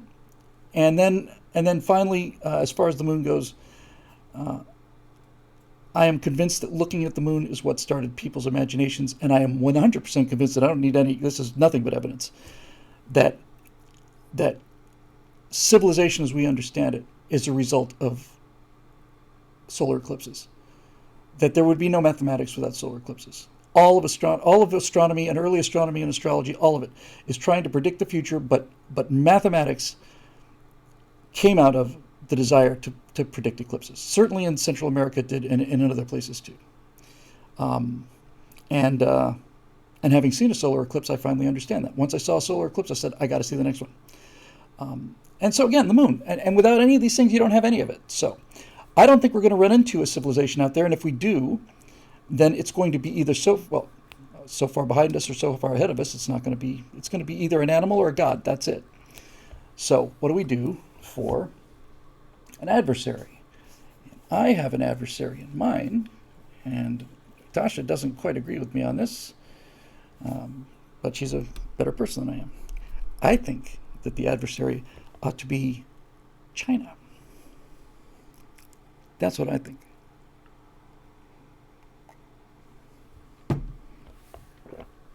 You take the present and extrapolate it into the future. Nobody knows. The Chinese in 200 years from now may be the 200 years. China 200 years from now may be the source of all kindness and gentleness and inclusiveness and all the rest of it. And Americans may be nothing but savages or murderers or go back to the trees. Nobody knows. But if you take the present and extrapolate it into the future, then China becomes a very interesting adversary. And India, D.P. Wellman says China or India, but India doesn't count. India is not an adversary. Nobody knows what's going to happen. So with that statement made, projecting what the present is, it's China. And let me tell you what is interesting about China. To me, there is, first of all, it is an extraordinarily self-centered culture. And what I mean by that is there is essentially zero diversity in China, ethnic diversity in China. And because of the history of the large population, Chinese eat anything. I don't mean anything. Humans eat anything, but Chinese will eat anything. Chinese in China, you don't see a lot of Chinese with pets, and you do see them eating dogs and cats and all the rest of the stuff that we find repellent. But that just that one thing alone, just that attachment that Westerners have towards pets, towards dogs and cats, it doesn't exist in China. And that's alien, frankly. And then even more important than this, I'm a big history buff, as you may know. And it never dawned on me until I started thinking about this just not too long ago. As far as I know, China is the only major power in human history that has never been allied with anybody. I cannot tell you of any incident that I'm aware of where China had an ally, ever.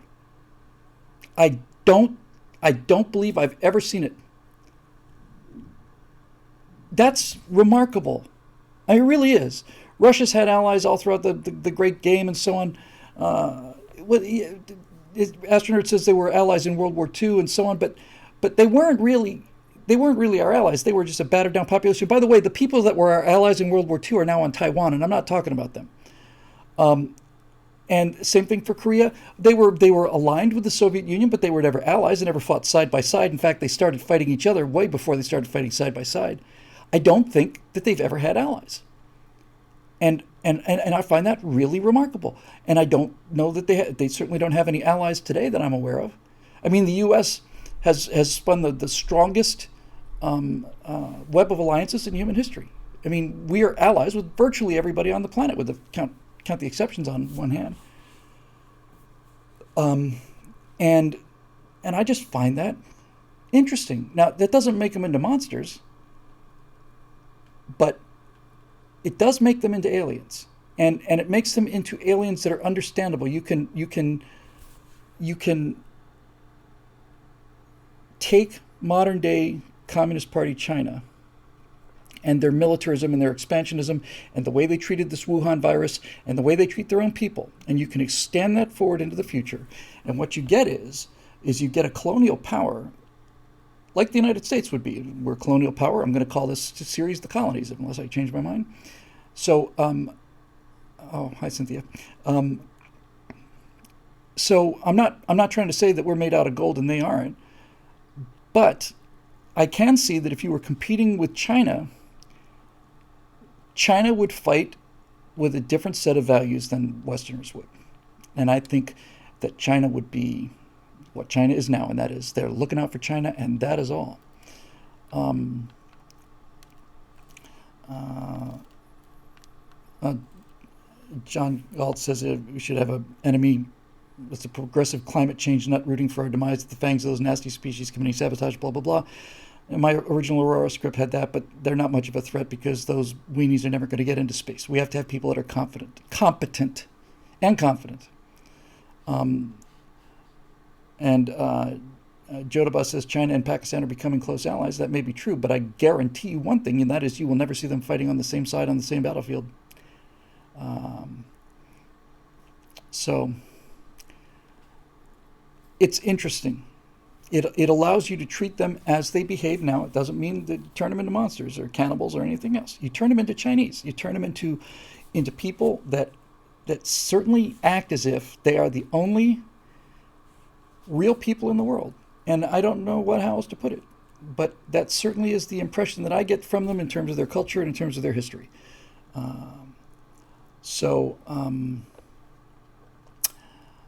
Now Helios is on the biggest issue. Can you imagine the bloodbaths that were avoided due to the existence of the Himalayas? If the Himalayas were not there, then the bloodiest wars in Western history would be an asterisk. The billions and billions of people would have died if China and India were able to come straight toe to toe across a straight line. Billions and billions and billions of people would have died. And so what else can we say about China? Well, we can say that China is copying Western technology and they're stealing it. And that they're stealing it and reverse engineering stuff. And we can also derive from the present, again, nobody knows the future, but from the present, we can also derive that they're a fiercely nationalistic country, which I respect and admire. But they also have an enormous inferiority complex, and they are determined to make everything better than what the American version is. Their destroyers look exactly like our destroyers because they copied our destroyers. Their jets off of their toy carrier look exactly like Russian jets because that's what they copied them off of. And the idea that America, or at least, I mean, the whole story of the colonies is the Americans in 1776 had to part with their mother country. That was not an easy. We think, oh, redcoats, no, they were British subjects. They had to give that up. They had to fight against their own flag. That was not an easy thing to do. Not an easy thing to do. And that situation is going to happen here. If America turns into Kamala Harris's America, then I still haven't fleshed this out yet, but I'm going to just have a kind of a world government kind of thing, and it'll be called the Terran Administrative Zone, or the Earth Administrative Zone, something real bureaucratic like that, something absolutely, that's what I want. I want Earth to be just bureaucratic, but it's not a dying planet because Earth isn't dying. That's one thing I'm going to make clear. Anyway, so you got this really aggressive adversary, and the reason it's valuable is it's an adversary that's at your tech level. And it's weird, but we're seeing this already. I mean, China's an ancient civilization, and we're a very, very young one. But when you get to the military, when you get to things like cities, for example, and navies and so on, we're actually the old power. Our cities are old. Their cities are new. their ships are new, because even though they're a 5,000-year-old civilization, they didn't get into capitalism until 2000 or so. So it's weird to have the Americans in the older stuff, but that's how it is right now. And Mr. Tome says that China's military is hollow. I believe it is hollow. We're going to find out. And that, again, that doesn't mean they're bad people. It doesn't mean they're inhuman or anything. It just means they're different. And the main reason I want to make China into the adversary on this series is because every single other entertainment enterprise on the planet is in their pocket.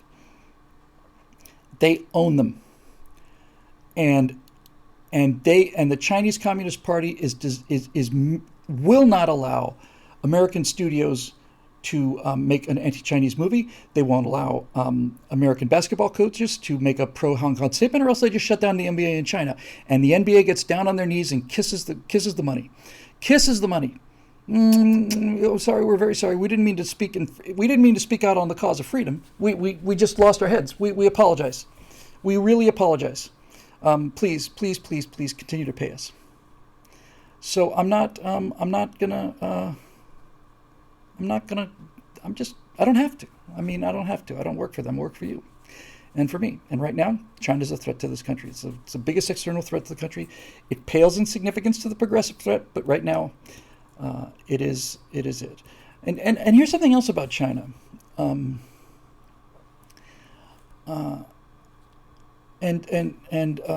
Kelly's talking about this. She says they shut down Western gamers for speaking out against the CCP, and companies like Blizzard cave into them. That's why I'll never buy another Blizzard game again. Yes, but it's even deeper and weirder than that.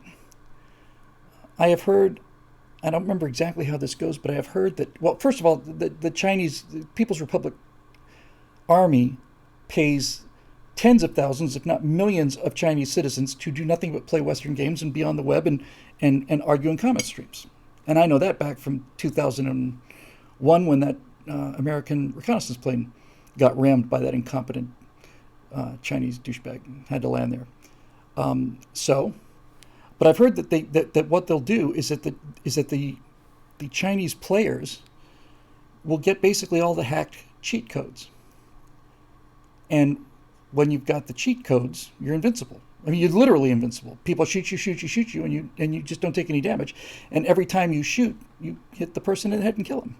And what I've heard anecdotally is that there have been many cases where Chinese players have come in and done that, driven all the Western players away, and then they've got a kind of a secure place for Chinese players to play. But more importantly, they think it's kind of like, see, we're better than you. And I think it's a sign that you're much weaker, because cheating is for losers. It's like Democrats when they run elections, exactly. Chinese internal military analysis says that, this is Cody MacArthur, FET. U.S. military would wipe them out quick as can be in a straight-up fight, so their most dominant military doctrine is to basically do literally everything it takes to win. That is exactly correct. They had a published statement of Chinese military doctrine that said that due to their technological and in terms of weapons, numeric inferiority to the United States, they have no chance to beat us in a conventional fight, so they will do anything to win, and it means anything. Biological weapons, like, I don't know, some coronavirus flu or something, it managed to escape from a lab, perhaps. And if it killed 100,000 Chinese, 200,000 Chinese, there's no skin off of their nose. They shut down air travel from Wuhan to other parts of China weeks before they shut down air travel from Wuhan to the West. That tells me that they know that it was a virus, and they purposely spread it. There's no other explanation. That's who they are, and that's who I'm going to paint them as. And so there you go. And the thing is, this American idea is so powerful. The reason that we're even still here is that the left has been just throwing everything they have against this idea, and they have gained more and more power, but the idea is still here. And people will not abandon the idea, even if they're deprived of it, they won't abandon it. Discovery is not Star Trek. People hate it. And people hate the Star Wars prequels because it's not Star Wars. Because Star Wars, Star Trek, and all the rest, those are American ideas. Rebellion, exploration, cooperation, guts, all of that. So they have to be destroyed, and toxic masculinity, and they give people the progressive version of Star Trek and Star Wars and all the rest, and they just walk away. Nobody wants it. That's a profound statement. That's something to be really proud of. And am I being xenophobic? I am, yes, absolutely. I wouldn't say phobic. I don't like the term phobia. I'm not afraid of the Chinese. I respect them, but I don't like them, and I don't trust them because they haven't earned the trust. Britain has earned the trust, Canada too, and all the rest of it. So there you go. Anyway, wow, there you go. It's a 2.5-hour show. Started off serious and ended up extremely out in the weeds, which is where I like it. So just real quick, for those of you who are watching, Sinoskeptic, exactly. I am Sinoskeptical. That's exactly right. Yeah, and Mr. Subtle says all of these phobias in our attempt to redefine dissent as mental illness. Exactly right. So just real quick before we sign off here, those of you who are watching live, it's 68 of you right now, as opposed to the millions who will be watching on YouTube, and then uncounted billions be watching this on their holocrystals in the millennia to come. But what do you think of this idea? Do you like it? My wife is concerned that it's demeaning to American Chinese people. And she's got an excellent point. And I'm going to make a pointed case of making the case that America is everybody that left horrible places to come here. So that means American Chinese people are great, and Taiwan are great allies, all of that. So I'm just curious to know what people think about that. By the way, if I were to give you a question where you say, if there was a country in the world, one country in the world today, if everybody had the ability to deploy a clone army of a super warrior, you breed the best person you can and clone them, which country in the world do you think is most likely to deploy that clone super soldier? Because I got a guess.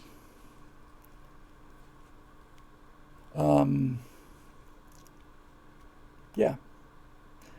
Dave Wellman says Russia. I don't agree. You don't. The Russian people are not like that. The Russian people are extremely passionate and deep and individual people. They are. No, I just don't see Russia doing it at all. And John Pershing has the answer. It's the filthy Canadians, obviously. That's who I'm referring to. Anyway, that's it. And you got to be careful. You don't want to look. It's not even a question of you don't want to appear xenophobic, and I'm not. I just see them as a threat that plays by a different set of rules than we do. In other words, they cheat. But you don't want to be. You do want to make it clear that you're not talking about Chinese Americans. That's number one. And that's important to get right, I think. Anyway, yes, it's about them being collectivists. It's about them placing the value of the collective above the individual. The individual will be sacrificed for the greater good. The needs of the many outweigh the needs of the few. That's all it is. That's the main difference. And that's really what it is. And that's why science fiction is so much fun. I'm going to take individualists versus collectivists, and I need adversary collectivists, and it's going to be the Chinese Communist Party, CCP. It's better than even China. Just call them CCP. And they're going to behave like the CCP. And I get to make some points about things I want to say that way. Yeah, there you go. All right, I think it's probably time for me to go home. I was going to come back and try and shoot this firewall, but I'm beat. I'll do it in the morning. It's going to be fun. Part 2, the stolen election, part 2. Stoners and reptiles. That's who is determining the course of our future now. Stoners and reptiles. If we're going to lose the country, can't we at least lose it to like the Nazis or the communists or the Soviets or something? Somebody with some guts and guns and tanks and stuff. I mean, do we really have to lose it to these gutless weenies? I should be grateful, I guess. We'll see. All right. Yeah. So thanks, everybody. It was fun and good to see y'all and be of good cheer. I think things are going to go our way. And if they don't, then they'll still go our way. So we will be here. The country will be here. The government, be nice if the government was here, but the government's not the country. We're the country, and we're getting stronger by the day. So if you're watching this without being a member or making a one-time donation, I would strongly encourage you to do so, because the more opportunities we have, the more that we can do and go out and fight these people. All right, that'll do it. And thanks to all of you who are new members. Thanks to the new people here tonight throughout this marathon, Gab Fest, this hot air expansion, Hail Vectron, obviously. And for those of you who joined recently, we're very, very glad to have you. And stepping up when you did made an enormous difference. We're very grateful for them. And especially the long-term members who've been with us from the beginning. We just simply can't say anything else about it. Monkey Boys are in the facility. That is my new motto, Mr. Tomes. Monkey Boys are in the facility. That's the rallying cry for a Biden victory. That's it. That's our code. So what happened in 2020? Monkey Boys got inside the facility. So anyway. Oh, no show on Thanksgiving. That's right. Next Thursday's Thanksgiving. I certainly will not do a show on Thanksgiving, but I'll try to see if I can do one before or after. We'll see. All right. Monkey Boys have entered the facility, and I must go. But thanks again to all of our members and to all of you who've been watching, been with us from the beginning. This is like 264 or 65, something like that. And there's been a couple of mystery episodes, but it's in that general ballpark. What a priceless gift to future generations.